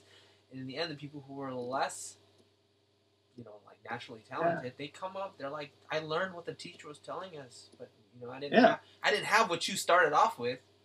Yeah. I mean, it's a curse, and that's why I don't do science, because I never studied. I didn't know what studying was for all of school. Because I never. It was like they would say do homework, and when it was homework, and I would finish it in class at like the last 5, because everything was so easy for me until physics and chemistry, and then it's like, wait, I don't understand these easily. Why? Right? and it was this thing of thinking like, everyone told me growing up, you're smart. So then it's like, oh, I guess I'm just not smart anymore. It sounds so stupid, but I didn't understand that. No, people take the homework home and they really work at it, and they don't understand it, and then they still work at it, and then they get the answer, and then they improve. Right. And so I didn't apply that to art either until a long time later. And I used to just think like, oh, I guess I'm not talented. I guess I'm not good at art. And then I saw people would just work, and I'm like, what? You mean that's how you get good? You just work at it? And then I started doing that, and it was great. It was amazing, because it's like, oh, that's how you're doing it. You're not just doing everything from your mind. Yep. That's another one of those milestones I had in my life, was when I discovered, it wasn't just like divinely inspired. You know what I mean? It's like hard work. Yeah. A lot of hard work. Jacob Vico asks, question for you guys. Do you sometimes think of drawing as a chore?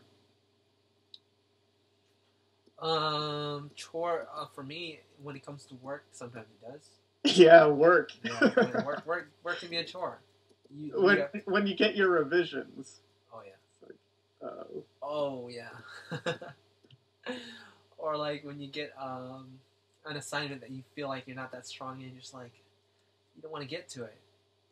You don't want to, because you know you're going to have to go through all the headaches and all the thinking and all that stuff, so it becomes a chore.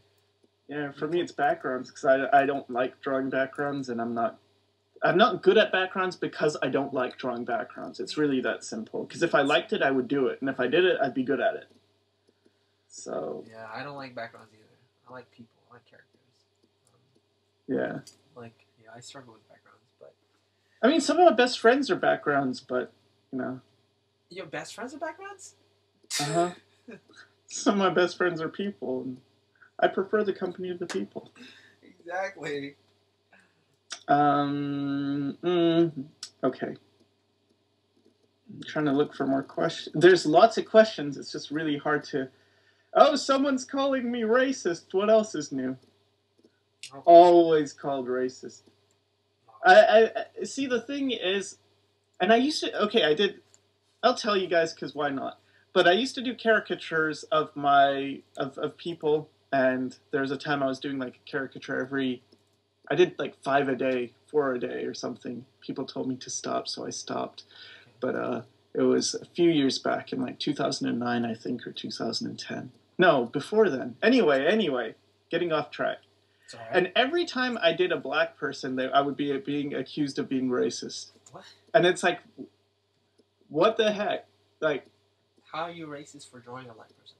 Because I would do caricatures, so I exaggerate the features. And it's like, okay... So I exaggerate the features on Asians, on white people, no problem. I exaggerate on black people. I get a bunch of comments, oh, you're racist. Yeah. It's like, whatever. I don't even care anymore. And so I said, I'm guessing that people are calling me racist because I said I had an Asian girlfriend who was short and she had black hair, so I would see a lot of Asian girls who are short with black hair because I live in Vancouver. That's not racist. There's so many Asians here, and there are a lot of people that have short. They're pretty short and they have black hair. It's like that's not racist. That's reality. That's what I was Please gonna learn say. the difference between racism and reality. And there's things of like, often I get called racist by people who don't even like. It's like, hey, you're being racist. It's like, okay, so what's that person's culture? And maybe they're Korean. It's like Chinese. I don't know. It's like, yeah, you don't even know. You're calling me racist, but I can tell Chinese from Japanese, from Korean, from Filipino. Like, I know races. And it's not like, oh, so you've learned to classify. It's like, no, because there's realities of things. Mm-hmm. And Yeah. so I feel being educated and knowing about people and having friends and dating people and whatever, it's like, yeah, that's right. I'm really racist. I don't care anymore. Whatever. Yeah, sorry for hijacking. You've broken Sycra, you guys. You see? Sorry. That's why we can't have nice things. We bring Sycra on the show and you break it. I'm broken. I'm sorry. No, I completely understand. A lot of people kind of just, they don't understand. I actually get into like long heated debates on YouTube. I'm talking about racism because racism irks me. Actually, I was talking with my girlfriend the other day. You can call me like all the worst names in the world. You cuss me out, all that stuff. That doesn't bother me. It really doesn't. But if you kind of come up to me and like say something like racism, I get really offended. And yeah, it's a very sensitive topic. But you gotta understand what racism really is, and if it comes from a place of hate and malicious intent, that's racism. If you see a group of Asians and you say, hey, look at all those Asians. There's a lot of Asians in Chinatown or in San Francisco. You're making an assessment based off of reality of what you see in front of you. You see a room full of red. Okay, you're in a playpen. Okay, and they have a lot of red balls inside the McDonald's playpen. There's a lot of red balls. You're not saying anything about red. Like you don't hate red balls. You're just saying things for what they are. You know. I mean, when I was growing up, so for my parents, because I was born in England, and they would have people spray paint on the door, like "Go home, Paki," and break the windows. Oh. And I'm not from Pakistan, but anyway, this is racism to me. Right. When if I say something like, "Oh, hey, let's go for Taiwanese bubble tea," and did you know bubble tea's made in Taiwan? It's like, that's racist. You don't even. It's screw you.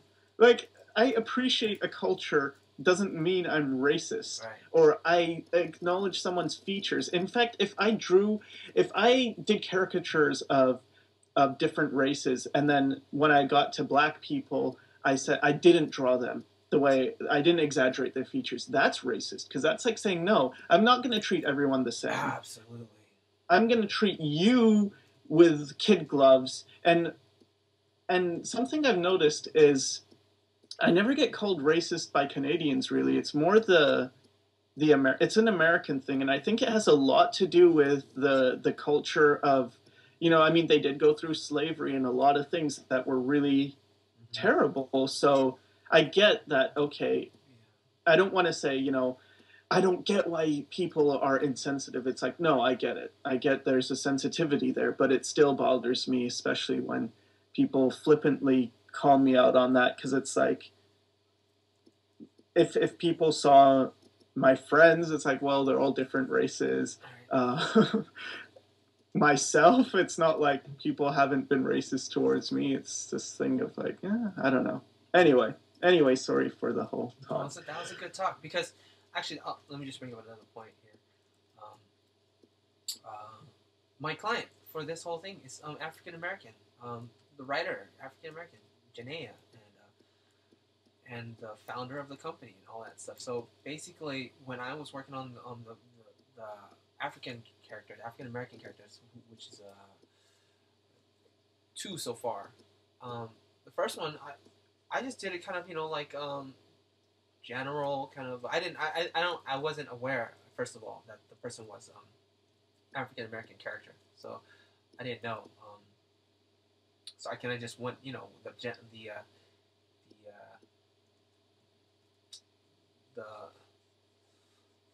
anime, just the general anime look, anime features, regular pointy nose and regular, thin lips and all that stuff.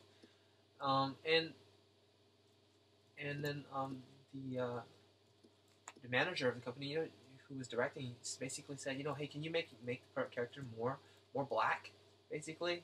This doesn't look like a black girl, And I was like, oh, and I went back to the Janae and all that, and we talked about it, and we were like, oh, so she's African American and all that stuff. So I had to revise the character, I think, twice. It was like, basically, you gotta figure out what features make the character what they are. We all have dominant features, and because you point out those features and you're drawing it so that it represents the people accurately, doesn't make you racist. You just I'm drawing what's reality. And in my case, it was the African American folks who were pushing me towards that direction. So no, not racist. And still, I was, I still kind of was very subtle and suggestive about the style. I didn't go in too far with it, but yeah. You know what I'm saying. Anyway, we're all from Africa, so. Yeah, that's true. Okay. Let's try and get some art questions. A lot of people are asking if the stream, they're saying it's pretty late, and is the stream going to be up later? I mean, I guess they mean, is it going to be recorded or available on YouTube later? Oh, we'll have to see. This might be an exclusive. Oh, yeah. I said too much. No, I think I might have said too much. Yeah. No, it's not your fault. I think it was a lot of we were really disorganized. I was disorganized. I wasn't prepared for this. I really wasn't. I just said, hey, let's just do a live show, have fun, see where it goes. Because I even said in the description, I'm not really good with backgrounds. I don't like to do backgrounds live, because it takes a lot of thinking and a lot of all kinds of stuff. So, and then Sycra, he popped up. He said, hey, what's up? And then I called him in, and I wasn't prepared for all this. So there's a lot of kind of what am I trying to say here? Confusion, a lot of dead airspace, and then. Yeah, so maybe I'll keep it as an exclusive for a while, and then if anybody wants to watch it later. Well, what do you think? What do you think? How do you feel about it? I mean, the only thing I would be worried about is your client. That's it. Yeah. I wouldn't worry about whether the audience wants to see it, because if they don't want to see it, they won't watch it. Exactly. That's it. Exactly. I think. I mean, if I edited my streams where I'm with people, there would be no streams, because it's, yeah. At some point, you just have to okay, I'm putting it up. But the client thing, that's a legitimate concern. Yeah, exactly.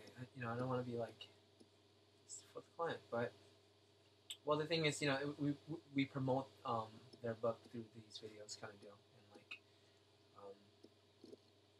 Yeah, and that's kind of just for me, I offered to do that. It's not required. It was complimentary.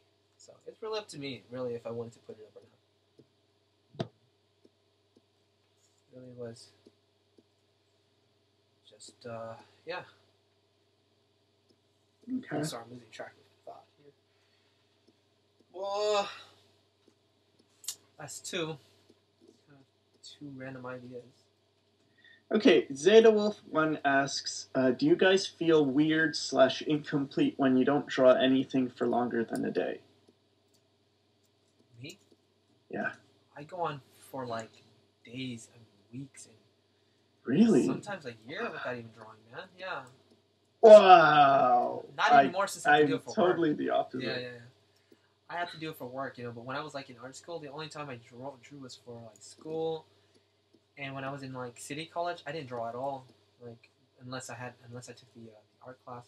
And I doodled here and there, but nothing serious.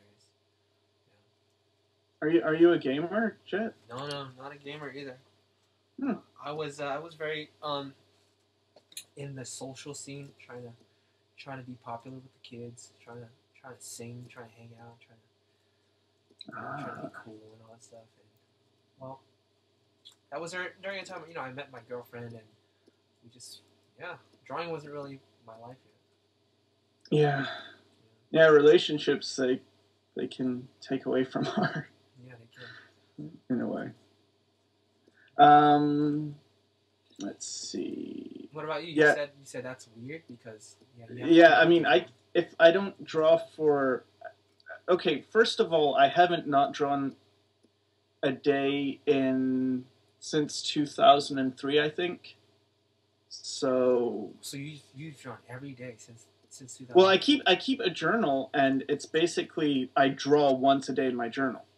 Like that is non-negotiable. Wow. That is just what I do every day. It doesn't matter if it's like a 5-second drawing. It just has to be something.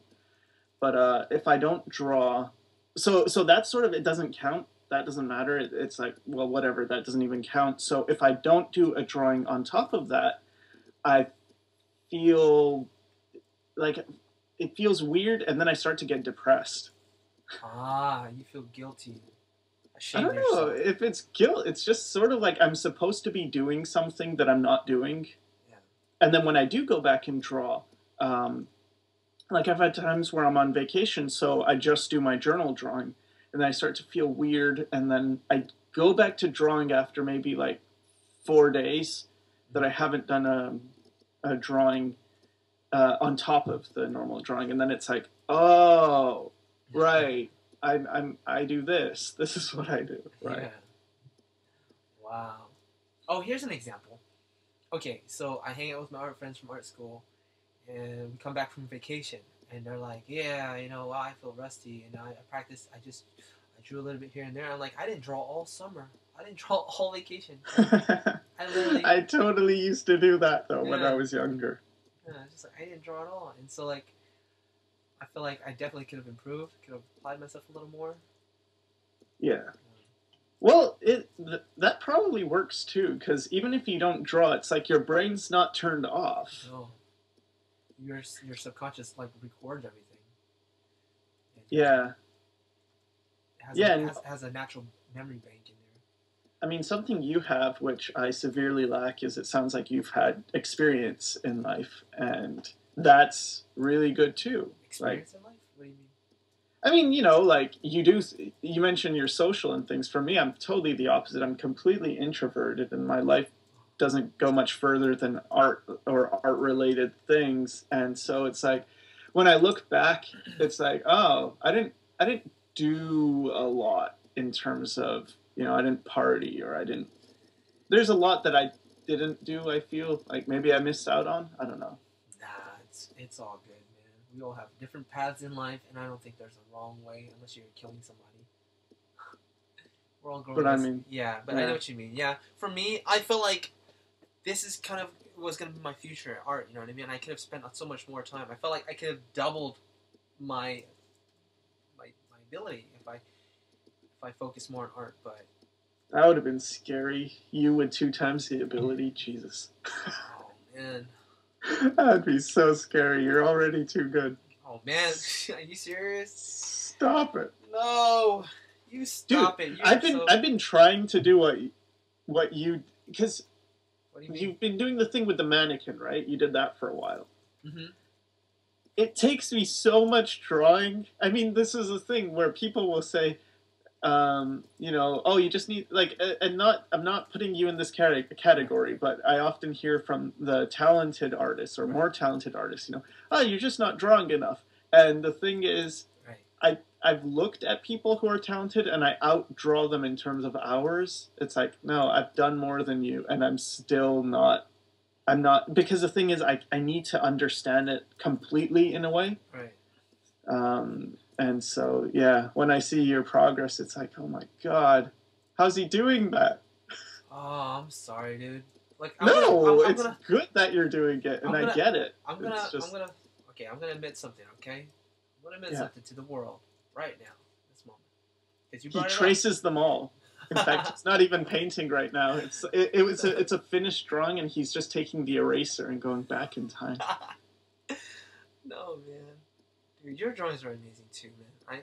Okay, admit your thing. I'm gonna admit my thing. So basically, my thing is like I was telling you, right? I was telling you the story about the talent versus skill. All right, I was one of those people that I felt like I could have improved so much more because I was totally like lollygagging, you know, just like, hey, I got this, you know, I got this kind of deal. But then it's back and forth because not so much in the assignments. I overkilled myself. For example, if somebody said you need to do 10 drawings, I would do 30 or 40. You know, that's how I did it. But in terms of like hours that I practice, I didn't practice at all. There was no practicing. The only time that I practice is when I work on work for people, like for for my clients. That's my practice. And the second form of practice is when I had to do homework. There was no kind of sitting. I've never filled a sketchbook. That's me. So I feel like I'm kind of one of the lucky ones. I kind of just have it naturally, and I kind of squander my time not actually practicing it. When people who are less naturally talented, they work their asses off. You know, for me, it just sometimes I just get it. Like I just get it, and I feel like maybe if I approach it, I'll teach people the way I learned it. It'll help them out as well. And like how you're talking about the mannequin. Man, really? Yeah. You having trouble with that? Yeah. Like, man. See, yeah. For me, I was this is how I learned it. I spent hours just memorizing the memorizing part, not even the drawing part, just learning the divisions and stuff like that. So I could basically, for our class, we need to memorize like 54 points or something. All 54 points, and if you get all 54, you get an A, right? And then you get 2 extra credit, 56. For drawing like a little symbol and stuff. I got all 56 completely. Like, but that's and I think I was one of the only students I think to get that in the class. But was that talent or was that memory? See, I felt like I really beat myself up to memorize it, and I was saying, if you guys can memorize these divisions, move on to the next stage, and just so on and so forth. But I mean, the thing I have trouble with right now is the mannequin. Like, yeah, I start with mannequin forms, and I can do them okay when they're just by themselves. But then when I put it into perspective, right. It's like, okay, how do I maintain accurate perspective? And then getting dynamic foreshortening. It's like, oh, great. So now the vanishing points are closer together. Basically, you can see how I'm very left-brained. Technical, like everything is just broken down into things, and I like when I talk to my buddy Bob Meatbag, he's just, how do you do it? Oh, I just feel it. It's like, what? I just feel it out. God, I wish I could do that. Oh, man. That's the worst, especially when someone tells you that, too. Just feel it. Just feel it. The person can feel it. You can't, really. Yeah. Oh, sorry. Yeah. That's okay. It's cool that there's different types, and I think my type is really just, like, I might not be... I don't have any illusions of becoming the greatest artist anymore. I used to when I was growing up. I would wish that was my goal. Like, I want to be the best artist. And it's like, well, best at what? No. I just want to be the best artist ever at everything. It's like, so basically you have low self-esteem and you're thinking that this will make you worthy of something. So this isn't a real goal. This is just sort of a psychological problem. Mm-hmm. But yeah, I've given up on an idea of becoming like the super great.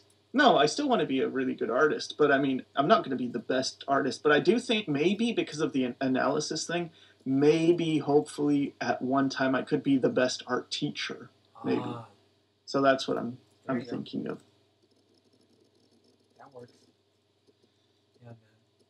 It's about finding your thing that maybe you think of it as a setback and make it your positive thing, right? Absolutely. That's gold right there. So find out what your setbacks are and make it your goal. Yeah. Yeah. Word. Yeah. Oh man. Yeah, I definitely could have practiced a lot more, A lot of people are saying they want to go to sleep, but they can't because this is not going to be uploaded later. man. All right. Check this out. I'll upload it. You could I don't. Oh no, I don't know how that works. So it's going to say make it like a private thing and just for people who have the link, but I don't know how that would work. No, I'll upload it. There's an editing thing. You can edit things out. So I think let's see here, because the last time I ran a live show, I couldn't edit the video because maybe it didn't upload all the way yet. So let me check to see if I can edit my last live stream, and if it's possible to edit it in the future, I'll upload this one as well. Because That's cool. yeah, YouTube, it allows you to edit. Yeah, I would love to show this to the world. I mean, there's a really ghetto way of going around it. Basically, you let it go live in a way, right, and then you watch your own video with Camtasia Recorder or whatever screen recorder, right, and then you take down the video and then you edit your recording. There you go. You can, yeah, I can actually do that. And then you re-upload it. That's also a possibility.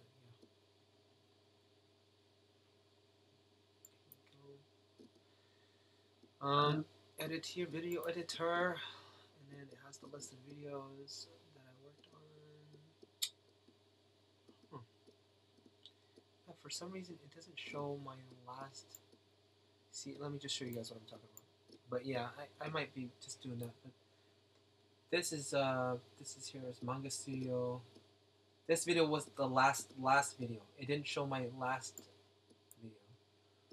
And since I'm not able to edit my last video, I don't know what happened. Like why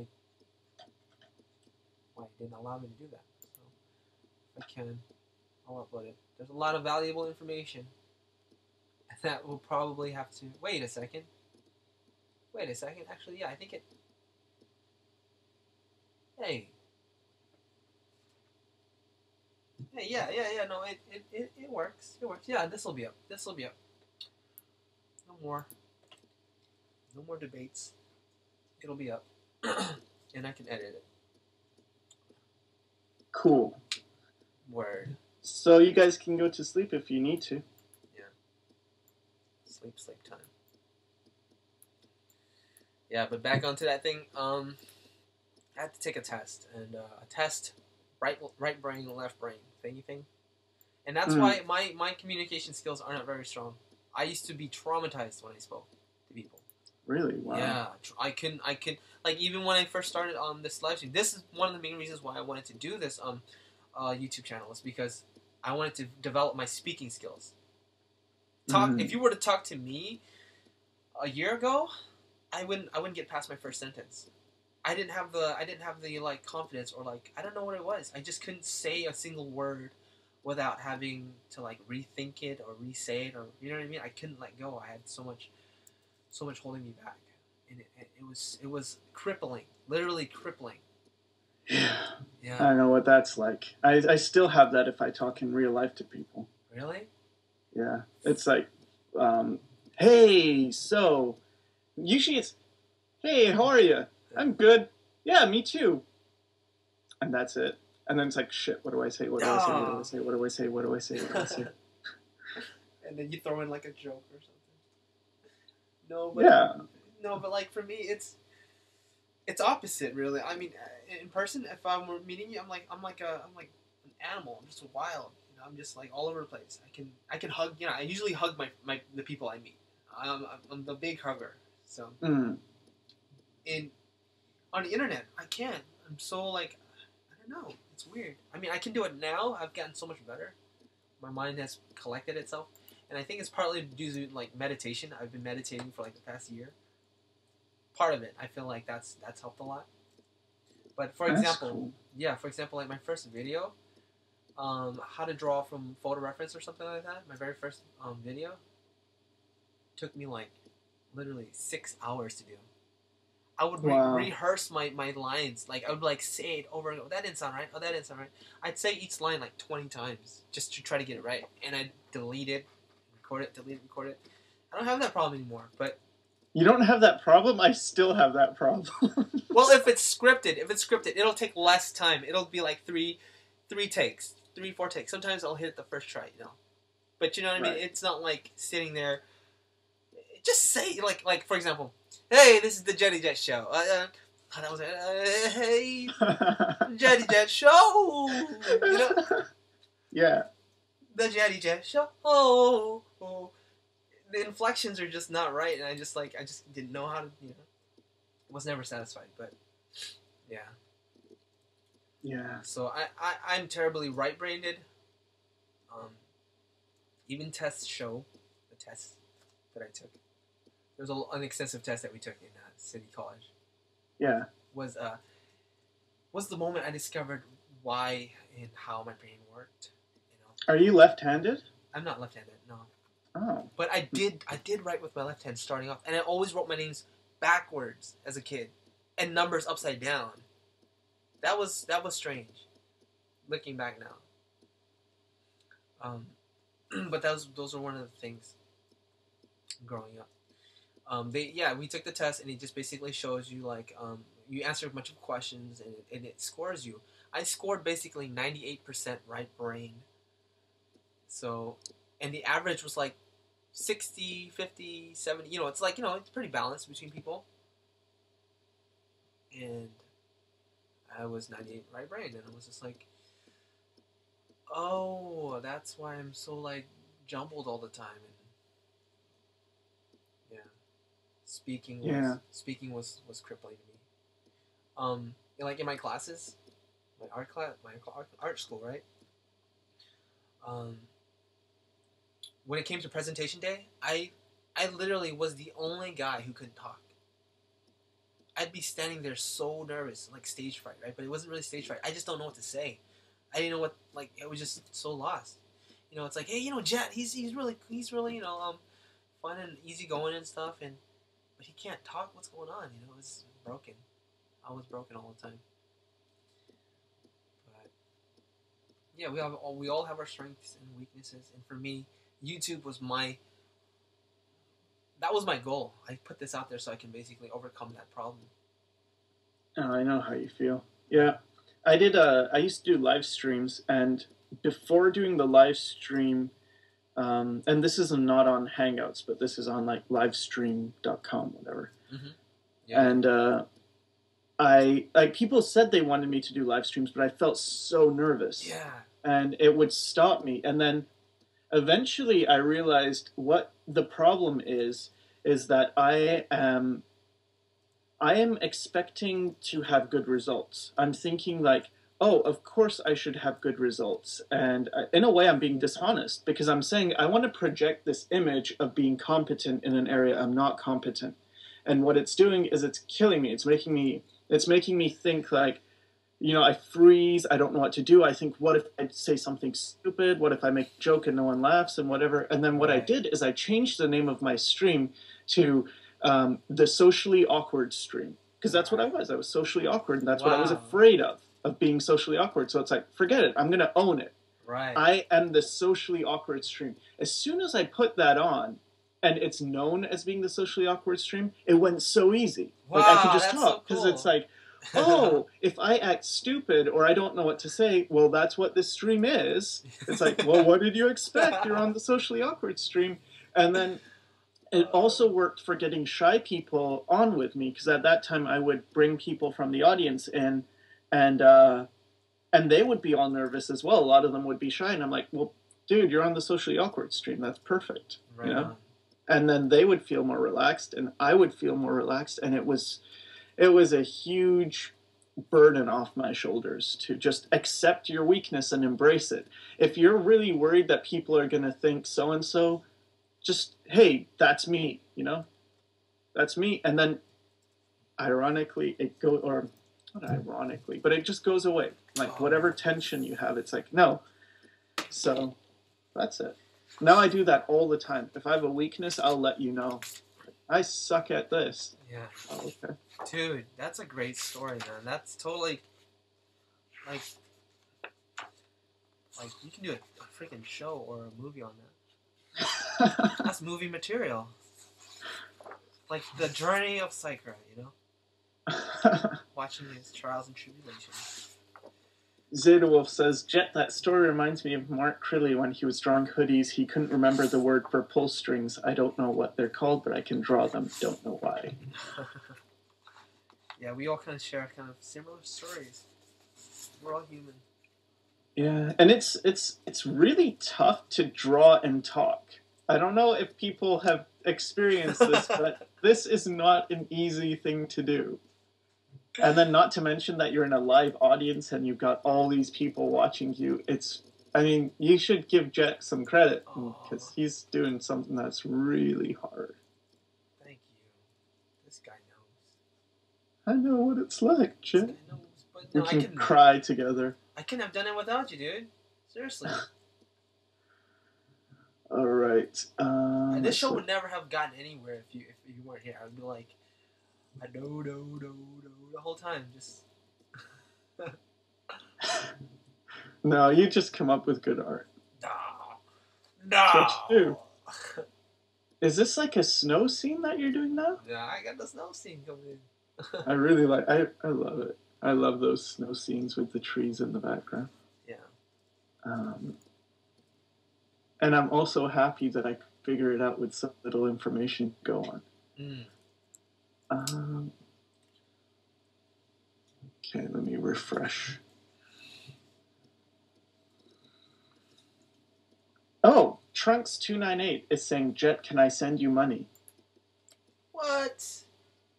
That would be nice. Trunks. You could make a donation button. How do I do that?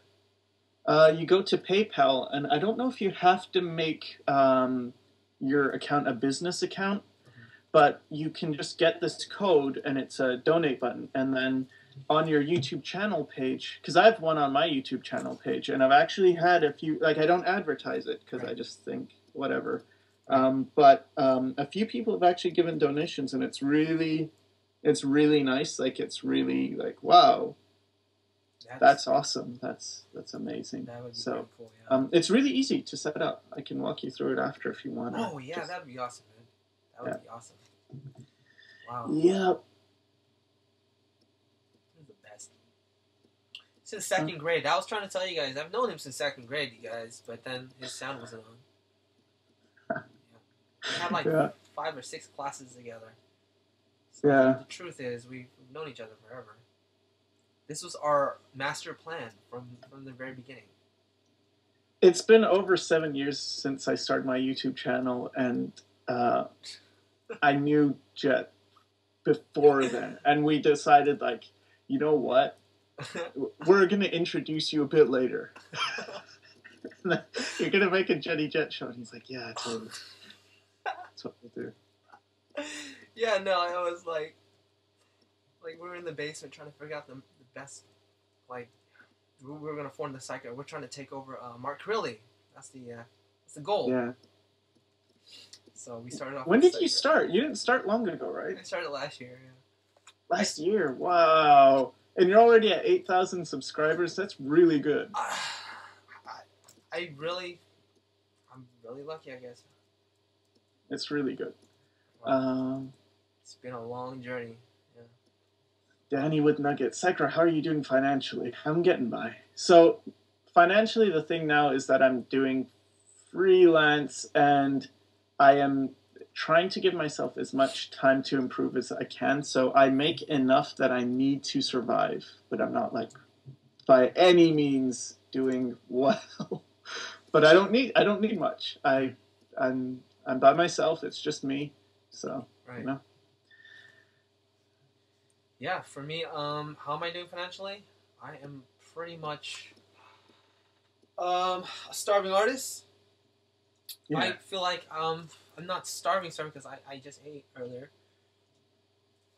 But it's what you eat? Ramen, like ramen noodles. I had let's see, a sandwich with egg. Yeah.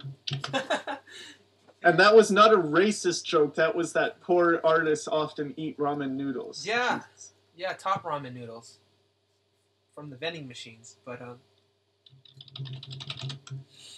yeah, I'm doing okay. I could do better. I mean, for me, I've come a long way in terms of freelancing, and it was a struggle at first. Seriously, like taking whatever job you can, every small little job and stuff. Um, um, like little what do they call those kind of jobs? Odd jobs? I don't know. Like do this little emblem, or do this icon for us, like just quick little doodle kind of deal and stuff. And then it started with this one character, Alacrity. Started working more on characters and stuff, and then more and more jobs started to come, and then eventually I started having to turn down jobs. But right now, it's all dependent on me. It's all dependent on me in terms of work, like how much you can handle and how many hours you can put in a week. There's plenty of work. It's just not enough discipline. Yeah. It's like okay, I'm gonna work 2 hours today. If I wanted to work 40 hours, I can. But it all comes down towards your own discipline and managing your own time, and that's so tough. So tough. Yeah. Especially since you're by your computer, you just work. You're like, Facebook right there. You got YouTube. You got all these other things. You have a girlfriend too, right? I got a girlfriend, and that's another thing. So that's when it's weekend time. I have to girlfriend time. Yeah. But I'm doing okay. I'm surviving. Yeah. Decoded morality. Jet, do you like tacos? I do like tacos. Had a taco yesterday. See, there's an art of making tacos. No, tacos are yummy. Okay, Sycra1123. Sycra, how much did college or university help you? Very little. Very little. I would say I learned the most from... Oh, I want to do a plug. Jeez, that scared me. Tell him. If you want to learn perspective... What? God, I forgot his name. Marshall Vandruff. Okay. Marshall Vandruff's perspective course is the best. It is it's super cheap too. It's incredibly cheap or inexpensive. Word. Just a link in the chat, but it's Mark hands down. For me, it was the best. Mark.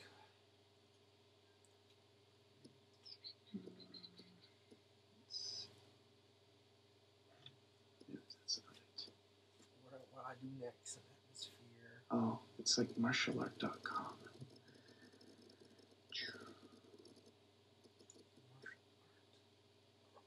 Here we go. Here, hold on a sec. What the heck? It's $12 for 12 videos. So cheap. Oh. And he does perspective? Yeah, he does perspective. Oh, come on. It won't let me paste it? Okay. All right. I'll do it. I'm going to paste it in Skype. How about that? Exactly. Skype. And then there's also another link that's for you, but don't click that yet. Oh, Because okay. that's to see. That's to see girls wearing... No. Bikinis and things. Yeah. Alright. No, let's see here. Background. I'm going to put it into the description, you guys. Check it out. Sounds like a good deal. You should. Yeah, I really liked it. Because before that, Scott Robertson was really good for perspective, but I found this one even better. Alright, great. So, perspective. Yeah, but that stuff, online, I learned way more than art school. There you go. You see what he's doing? This is not art school, is it? It's not art school. It's just like a course you take, right? I mean, it's just videos, but you watch them, and then it's like... And here's this thing. What I do now, and this might be good or not good. Yeah, Proco advertised him. is that I watch videos, but I'd get kind of bored. So I think you can do this in VLC Player, but I'm using GOM Player, and what you can do is actually speed up the video to about. I usually use 1.7 times actual speed, so they talk fast, but they're not chipmunky yet. Yeah. And it's really good for watching videos because it's like, oh, I can watch it quickly. Mm. Pro tip of the day. Pro tip of the day. Speed up your videos so you can watch tutorials fast. Yeah. I found that really, really helpful for perspective. Yeah, another thing what I do is like for example, when I'm looking at other artists' streams that are like 3 hours long, like, you know, art germs and stuff. Mm. I just, you know, skip ahead every so often, just move forward, watch the stages progress. You don't have to look at the, for me anyway, you know, try to simplify the whole entire idea that he's captured in that stage. And it's fast forwarding basically through this. Yeah. Stages. Yeah. That's not looking too nice for me. Not exactly. Danny with... Oh, sorry. Finish your thought, and then I'll move on to the next I'm just mumbling. I mumble. Mumble time. That Blue Fay guy you interviewed got pretty damn lucky. He got contacted by everyone because of exposure on DeviantArt. What do you think about that, guys? That one Blue Fay dude. Blue Fay is really good. Like, I don't think it's just like, oh, he got exposure on DeviantArt. Isn't he lucky? It's look at his work. Work speaks for itself. And this is what I was talking about before. When you're good, you're good. Like, that's it. True. So true, man. Yeah, it's not luck, really. It's hard work. Hard work, and it pays off. I'm lucky. I'm lucky. See? Sycra came out of nowhere and said, hey, Jet. No, I was following... See, the thing is, I mean, it's the same thing. I was following Jet for a while, and why? It's because he's good. I mean, that doesn't sound very nice, because it sounds like, oh, I'm just hanging out with people who are good, but it's not just that. It's that if he's good, he can teach me something. So he has something to offer. And then I watched his videos, and it's like, this guy's cool. I want to... No. My heart grew a little bit bigger. So, is it... Jake Vico says, or asks, is it bad for an artist to sleep like 11 hours a day? How much sleep do you get? Is it bad? Oh my goodness. I think, for me, I think it might actually help. Yeah? I don't know. What about you? I'm not sleeping 11 hours a day, but... I've done that so many times. Oh, man. That's it. That's the secret. Well, yeah, like, I'll draw and then I'll go to my bed. I'm like... Your life sounds so lazy. It's like, I get up and I decide, do I want to draw today? And then I go back to sleep because I'm tired. No, I'm pretty bad too. I go back to my rest chamber, my recuperation. Sten saying, so instead of going to an art school, you can watch art courses online and practice drawing if you're self-disciplined enough. I think that last part is the key. If you're self-disciplined enough, and everyone is different. Some people work best in a school, and some people are okay outside of a school, and it's figuring out which category you fall into. Because I've known people who they could work outside of school technically, but they would feel bad, like it wasn't the environment. They would feel really bored. They would feel not motivated. And then when they went to art school, it was like, oh, I'm around people. I get the motivation. I get... Some people, even for them, it's grades, you know? It's that feeling of I have someone to tell me whether I'm doing good or not. Yeah, we're all different. Again, we're just all different. So... Yeah, you can finish your thought. But yeah, some people they are better in school, school oriented, and some people are not. Some people require, they want to learn on their own. They're self-driven. So it really just depends on who you are. It depends on who you are, and it depends a lot on. And again, it shouldn't be this way, but it depends on how much money you have. Yeah. Like, oh yeah, big art time. schools are expensive. Oh, they're deadly. Yeah. That's why I work on art, and I need to freaking get like 3 jobs at the same time, and yeah. And I've heard stories of people like Art Center is one of the best art schools in the world, and it's also extremely expensive. And I heard a story of a guy who graduated, and he said, "You know what? I got a job, but I'm gonna be in debt for the next 10 years of my life, so I can't tell you if it was worth it." And it's like, that is interesting. Exactly. Same here. I mean, it was all through loans. Everything was loans, and my goodness, unless I hit it big, you know what I mean. This is what I'm gonna be doing for. I mean, like it's before I pay it off anyway. It's been probably like 10 years, Yeah. And yeah. It's painful, you work and work and work, and then half of your check goes towards paying your debt, and it doesn't even scratch the principal of your debt, and you're just like, ah. So,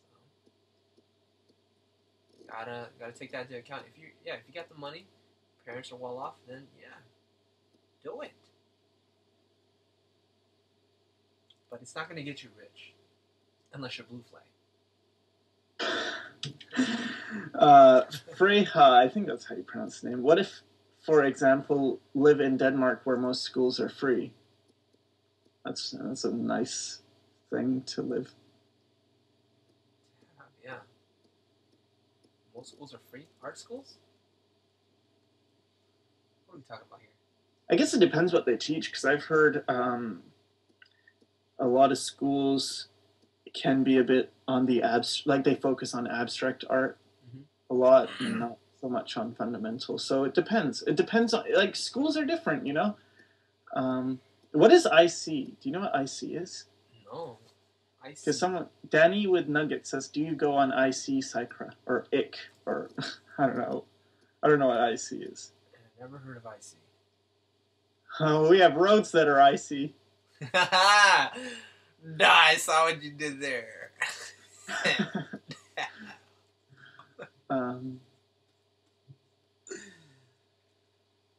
Yeah, and schoolism's another thing if you want to learn. I mean, it's a bit pricey, but some courses are better than others. Okay.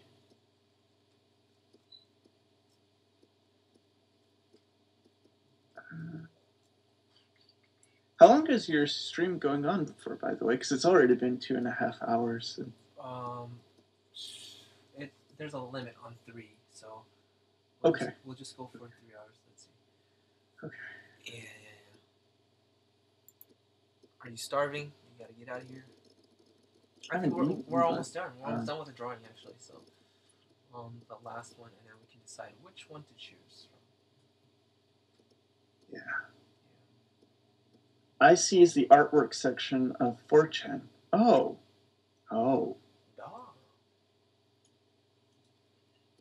Oh, I see. Have you ever considered drawing manga on a Japanese magazine? Guess that's directed to you. Have I considered? Oh, yeah. Yes. It's like, have I considered getting a job? Have you considered being a millionaire? I've thought about it. Sounds nice. Absolutely. It's not as easy as it sounds like. Yeah. A lot of people can say, like, hey, professional level right here, you can work, oh my god, you can, you can work for a game company or manga. You're a professional manga artist, just by the looks of it, I can tell you're a manga artist and whatever, But, being good doesn't necessarily, automatically make you, have a job with the manga industry, Yeah. You gotta you gotta apply, you gotta go do everything, go through the whole process, getting the job. Yep. Freya. Okay, it's Freya.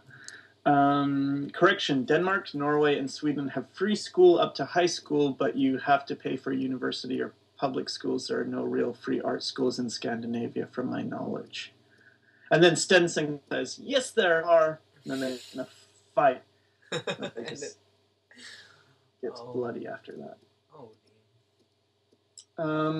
Okay, Diego asks, how did you two started to get some money for your art? Oh, that's a good one. DeviantArt for me. Yeah. You know, actually, I got my first like major gig with one of my, not even a gig, just an ongoing kind of paid commission for somebody who was really a fan of their creation, this character, and they just wanted me to do some character art, and it just kept growing and growing and growing, and it all started on DeviantArt 2 years into art school. So technically, I actually could have gotten a job without having to go to art school, and that job, yeah, and all the work that I've gotten was totally just like self promoted through like works branching off from alacrity, and then like one job turns into 3, and 3 jobs turns into 4 because of all the new portfolio pieces you put out, new works come out. Mm-hmm. Yeah, so yeah, a big portion of it came from DeviantArt, and then there's also a website called Elance. A lot of art jobs are posted on there, and you basically bid and compete against other artists for projects people post up, but they're all very like, some can be very big, but a lot of them are just like itty bitty jobs that you guys fight over. Like, for example, like a $300 project to do something that requires so much work, and then you bid and you let them know your price and all that stuff, and you compete against like 30 other really talented artists, or you know, whatever, and then you get the job. It's, yeah. What about you? What about him? And for me, I didn't start on DeviantArt, but it was more that actually I did have some from DeviantArt, but a lot of it is actually just from friends. Like they'll say, you know, there's a job out there, you should apply, and then you apply, and it's like you have to take a test usually, and then you get in. It's like fine, or you don't sometimes. But yeah, a lot of it is like I don't look for jobs anymore because it's pretty much networking. Yeah. But I think I would do the DeviantArt thing as well because I don't post on DeviantArt enough, and I should. Yeah. Precise 89. Hey Sycra, do you know if Isra plans on streaming again? Miss his streams. That is such a random question. Yeah. Hey Sycra, how's your mom doing? I don't know, but I will tell you, I met Isra at the Massive Black workshop, and he's the nicest guy. He's such a good guy. So, got nothing but good things to say about him. We talked about how some artists have egos, and they can be some artists can be dicks. Let's just be honest, and he's not one of them. Okay. Sonia says, did Jet enjoy his time at his art school? Would have gone different direction if he could go back? I think I would have just taken my first year and then left, and then taken like online classes, because there are so many. Do you know CG Academy? Is it CG Academy? They offer all kinds of workshops and courses and stuff for like $500, $600. Is that them? Yeah. I think it's. I mean, I know it is CG Master Workshop, but I think it's the same thing. Yeah, CG Master Academy.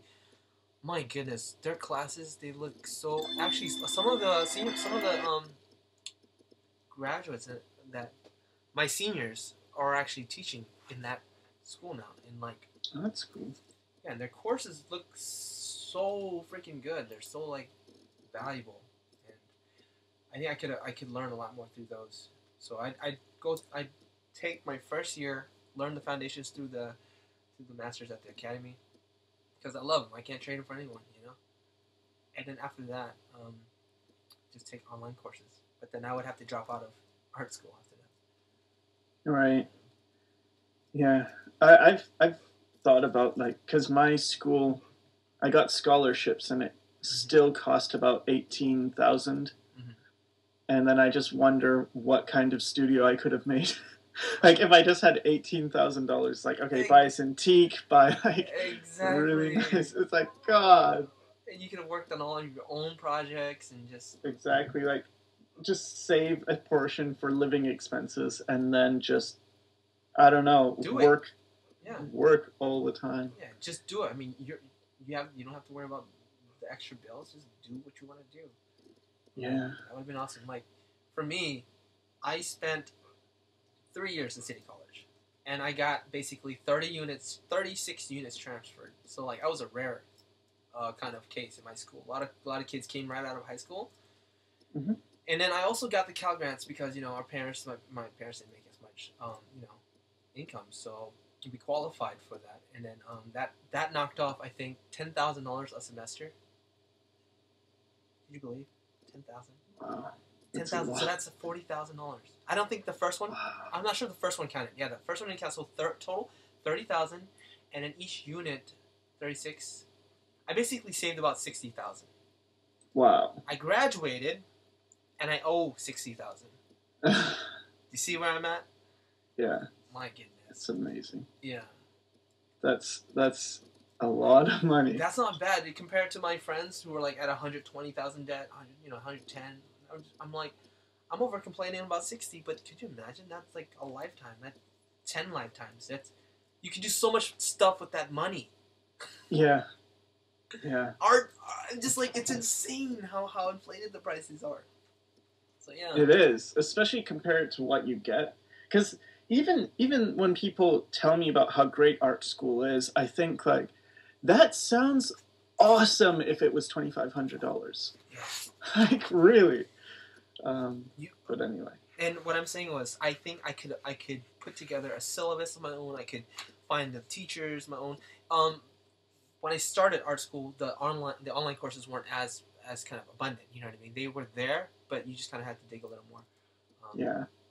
And had I known about all these other things, I totally would have just put together my own kind of syllabus, found the courses online, and just made my own art school lesson for myself and personalize it to what you want, and not have to go through all the money milking of the students. And I think you could get so much more out of it that way. For example, absolutely. Yeah, CG Academy, $500 a course, $500, $600.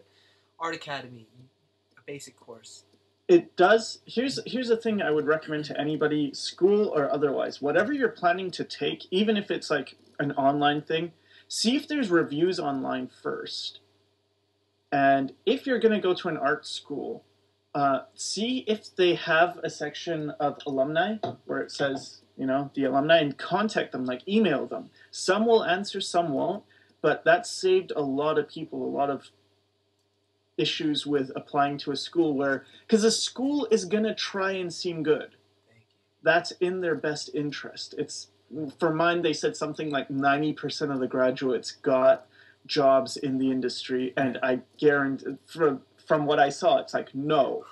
3 people got really poor jobs, and you could technically say it's in the industry out of a class of 18.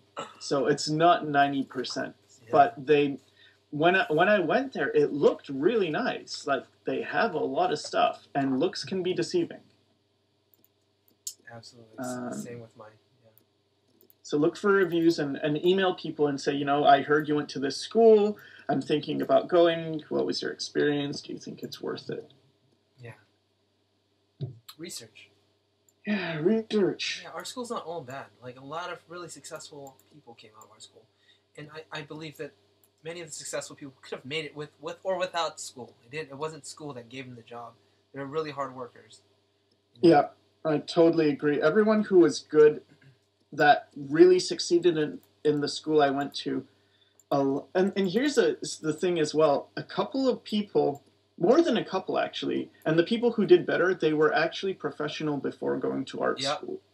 So if you're going to art school and you see a student and they're really good, you might not want to feel too discouraged because you don't know their backstory. And at the same time, the more you know before going to art school, the better off you'll be. Because you don't know how much the teachers are going to be able to teach you. I don't know. Navy Blue Manga asked, "Did you see Kim Jong-gi at Massive Black?" Indeed, I did. Oh. He was better than I even imagined. Master. He's so good. He's so good. You think he was born that way?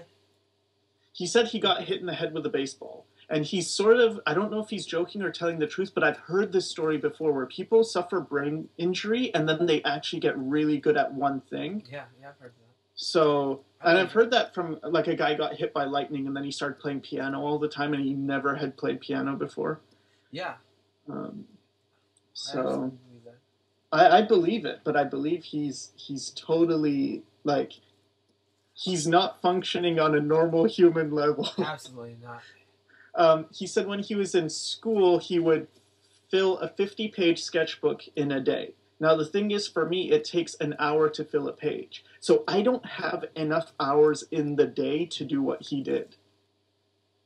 Yeah. So it's not even, like, when people say talent doesn't exist, well, Kim Jong-gi exists.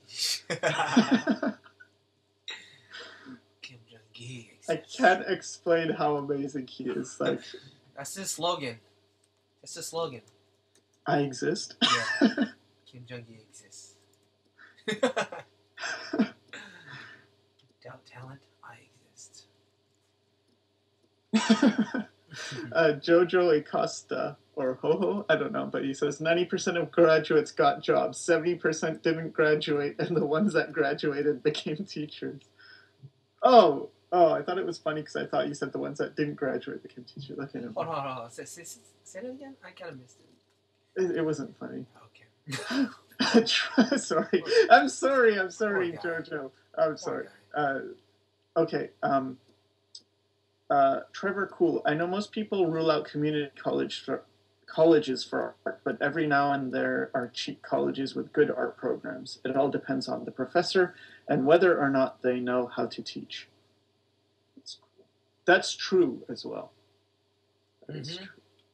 I mean, a lot of, like, our good friend Jet here, he can teach because he has a degree, but I cannot because I have none. So I can't actually teach in an art school, and it's something I actually consider doing, but it's like, no, I'm too lazy. I'm not going to go to university. But you are teaching, and you're living. Exactly, but that's the thing.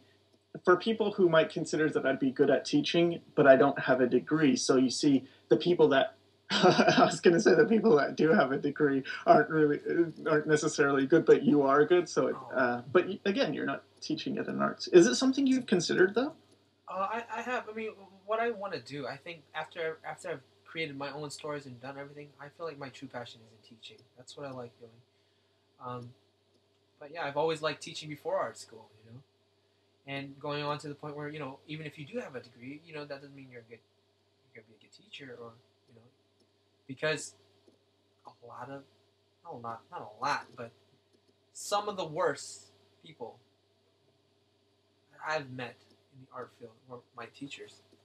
Literally traumatized me, man. Like, if I'm drawing and I'm doing something that was against their kind of beliefs or ideals, and I'm doing it, like, on my own, my thoughts go right back to that person. It's kind of like, you know, it's like kind of a nightmare. They kind of like stand there, you can't do that, you know, because they haunt me. It's that bad. So they kind of became voices in your head. Yes, exactly. Voices in my head. And yeah, and the only way to get over that was basically to forgive them. Just be like, you know what, it's fine. It's fine. I mean, but the thing is, you paid $60,000 for that. Don't remind me. Just kidding. No, but yeah, I mean, I had a teacher who would say, like literally laugh, like, Jet. I'd bring my homework assignment in. Jet. There's like 4 students. Giggle, and then come on, man. What is this? I'm like, what is it? Like, Jet. That's it. That's my critique. Wow. Yeah. That's terrible. Did you complain? I did. I wrote a you know, they do the teacher survey. Yeah. Yeah, and I wrote the whole entire thing explaining how bad it was. And like the other students freaking saw exactly what was going on, you know, and they would sympathize with me. And like in class, it's like, well, he did do this, he did this.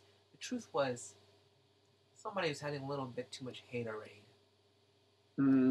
Yeah. So, that's what it comes down to in that case. So not just because you're in art school and you're prestigious and all that stuff doesn't mean you're a good teacher. Teaching isn't for everyone. You know what I mean? It's not just like you gotta actually care about what you're teaching. Yeah. And someone with like strong ideals, like this is the way. This is like the only way. Stay clear of those people. Yeah, absolutely. Yeah. Someone's telling you the right way. There's no one right way. Thank you. Okay, Mean2 says, but you take part in a Japanese manga competition? ? Like, send your work to them. Just curious. I guess they're asking if you actually pursued getting into Japanese manga magazines. Right. I've never tried. I think that the language barrier is one, and in terms of the actual Japanese in Japan, that would be difficult. But I've never actually applied myself. But here's the deal. I've said it before. I'm actually part of a comic book company called Titanium Comics. Let me just put a little plug here. Titanium Comics, and basically, my project has yet to start. I'm going to be starting in January, basically working on the comic book. Here's one of the comics. So this is the website. It's coming soon. I didn't do this background here, but this is the story that I was given. So I was given the story, and I'm basically in charge of everything from the colors to the inking to the pencils. Just the written part I'm not doing. So yeah, I am actually working in a manga company, technically. Yeah. That's cool. Yeah. So I was really lucky, and guess where I got this job from? DeviantArt. Dun dun dun. Dun dun dun. Yeah, and they stumbled upon me because I was putting out artwork. So I was really fortunate. I didn't actually apply to them, and they're a brand new company, and they just released like 5 of their comics, and they're doing really good right now. And I've yet to start on mine. I think it would be okay to show off the work that I've done for them so far. Let me show you some work in there.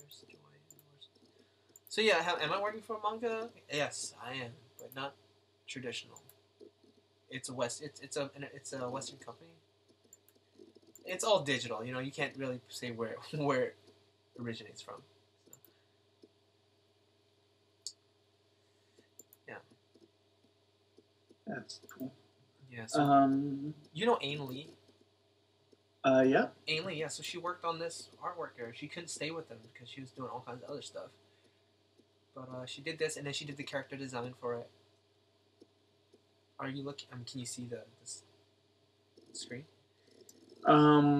Yeah, I see Titanium Comics, like the front page. Yeah. This is her work, and then from there, I had to basically show them that I can design the same characters. This was a character from the story. This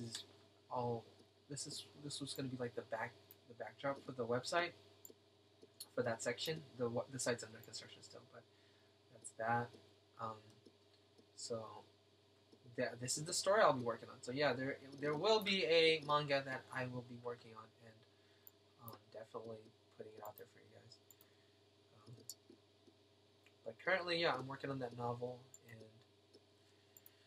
and one iPhone game company, one PC Steam game company, and that's like next year. But all these kind of projects at the same time, it's really difficult. Yeah. Moving on. All right. Freya says, my friend's dad dropped her on the floor when she was a baby. Punchline. End of story. I think that had to do with the Kim Jong-un getting hit in the head with a baseball. Is that the end of the story? She just got dropped? Yeah, because you didn't say, Freya, you didn't say if she's like brilliant now or if she just got hit in the head and now she's... Oh. I'm like, there's suspense. Is it a sad story or a happy story? Yeah. Oh, it's alright. And now she can't eat cereal by herself. Aww. Oh, man. Sonny Wizard says he's thinking of going to SVA. Is that School of Visual Arts in New York? I don't know. Well, we got about 5 minutes left, so yeah, I think that's about it. I don't have anything else to do. Yeah, so why don't you go over what you've done and your thought process or something? That's good. Let's get a. Do you see how slow and laggy it is? Yeah. Oh man. But anyways, so what we have here are some basic ideas that we might go and choose from. But the first one is she's got kind of a dungeness kind of setting with the light shining down on her. Since she has the armor and stuff, it looks kind of like medieval type. So I was thinking, yeah, put her in that scene because she's also a bad guy. So you got to think of dark atmosphere, kind of dark, bad guy. She's kind of a follower. She's not really a bad guy. Her sister's a super bad guy. She just follows directions and stuff. So that's why she's got that passive look on her face. And the second one is kind of like inside of a castle. And yes, the story revolves around a demon king who's a vampire. And they kind of vie for they all try to win the attention of the vampire dude. So that would be kind of suggestive of inside of a palace of some sort. And this is the snow so seen at nighttime. Yeah, she's in the snow. It's night, dark.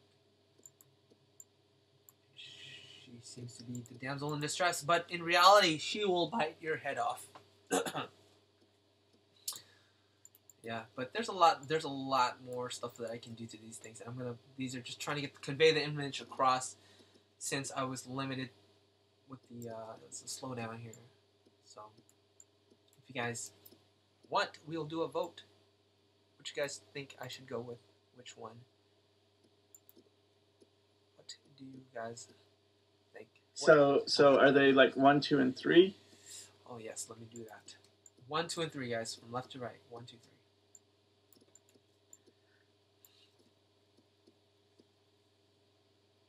All right. What do you think, Mr. Sycra? Just your votes. Yeah, 1, 2, 3, guys. Set one vote, and we'll take a little vote. Yeah. Yeah, don't double vote. I'm not gonna say what I think because I don't want to influence the. Very good. Thing. Very good, sir. Yeah.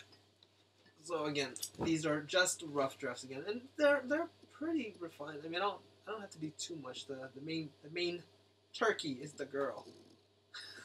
So if you started, or when you get to the next stage, how are you going to proceed? Are you going to actually paint over the thumbnail, or do you go back to the drawing and really polish it up from the start? Yeah. What I would do, see, look, I can turn off. Here's the thing: I can turn off her, and they're just backgrounds now. And I would basically polish over it and paint directly over it, flatten the picture, and no more layers. Let me show you what layers are going on right now. Here's the process that I want to break down for you guys. I'm going to go through the thought process for you. It's kind of do this all the time. No, damn. Okay, so I set a flat wash. Was this? That's what this layer is supposed to be. One tone, but I decided to paint on top of it. And then I always do ink. Where the heck is the ink lines?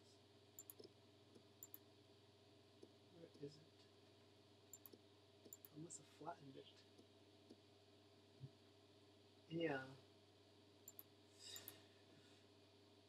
Oh yeah, I combine these ones. Okay, so for the first stage is I put the lines on top of it, and I draw some suggestive lines, showing just where, what kind of idea. I usually go linear. For the last one, I go value, so there's no lines. The last one I did the trees, just building values, like forms and shapes using value and separating it. But it's a lot easier for me, just suggesting the lines, some simple lines, setting it down, and then, oh, I guess I didn't save the layers out. Oh. Yeah. Yeah, so I guess I didn't save the layers, but basically I break apart the light and shadow, and then on the next layer, I pull out the lights, and that just what brings it all together.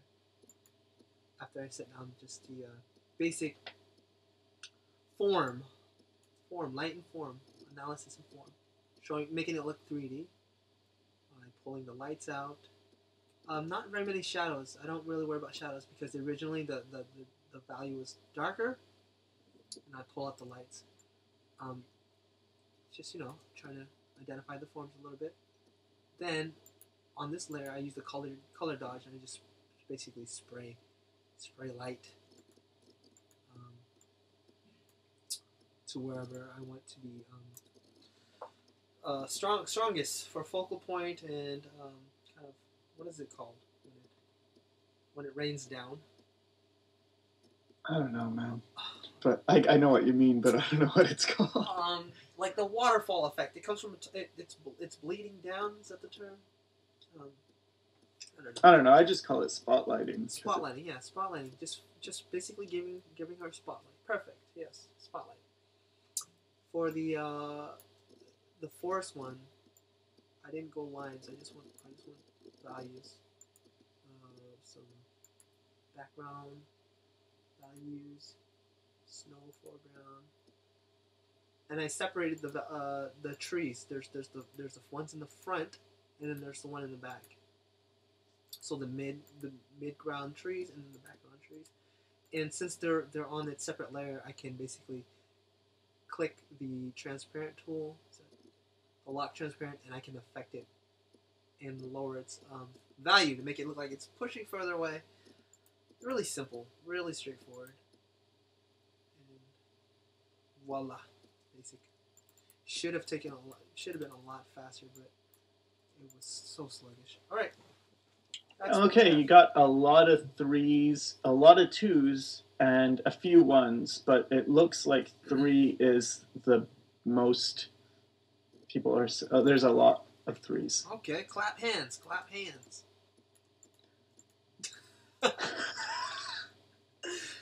That's synonymous for winning. Okay. Yes. Clap hands. Great, we'll go with number 3 then. Thanks, guys. All right, so I think we'll. All right. Yeah, we'll end it here, man. Thanks. Thanks, everybody. Thanks for having me, Jet. And hey, thanks so much, I hope Sycra. I didn't really hear everything. Dude, you made everything better. So, thanks so much for joining us today. Thanks, everybody. We'll see you guys next time. Hopefully we can do this again. Yeah. Yeah. Clap hands.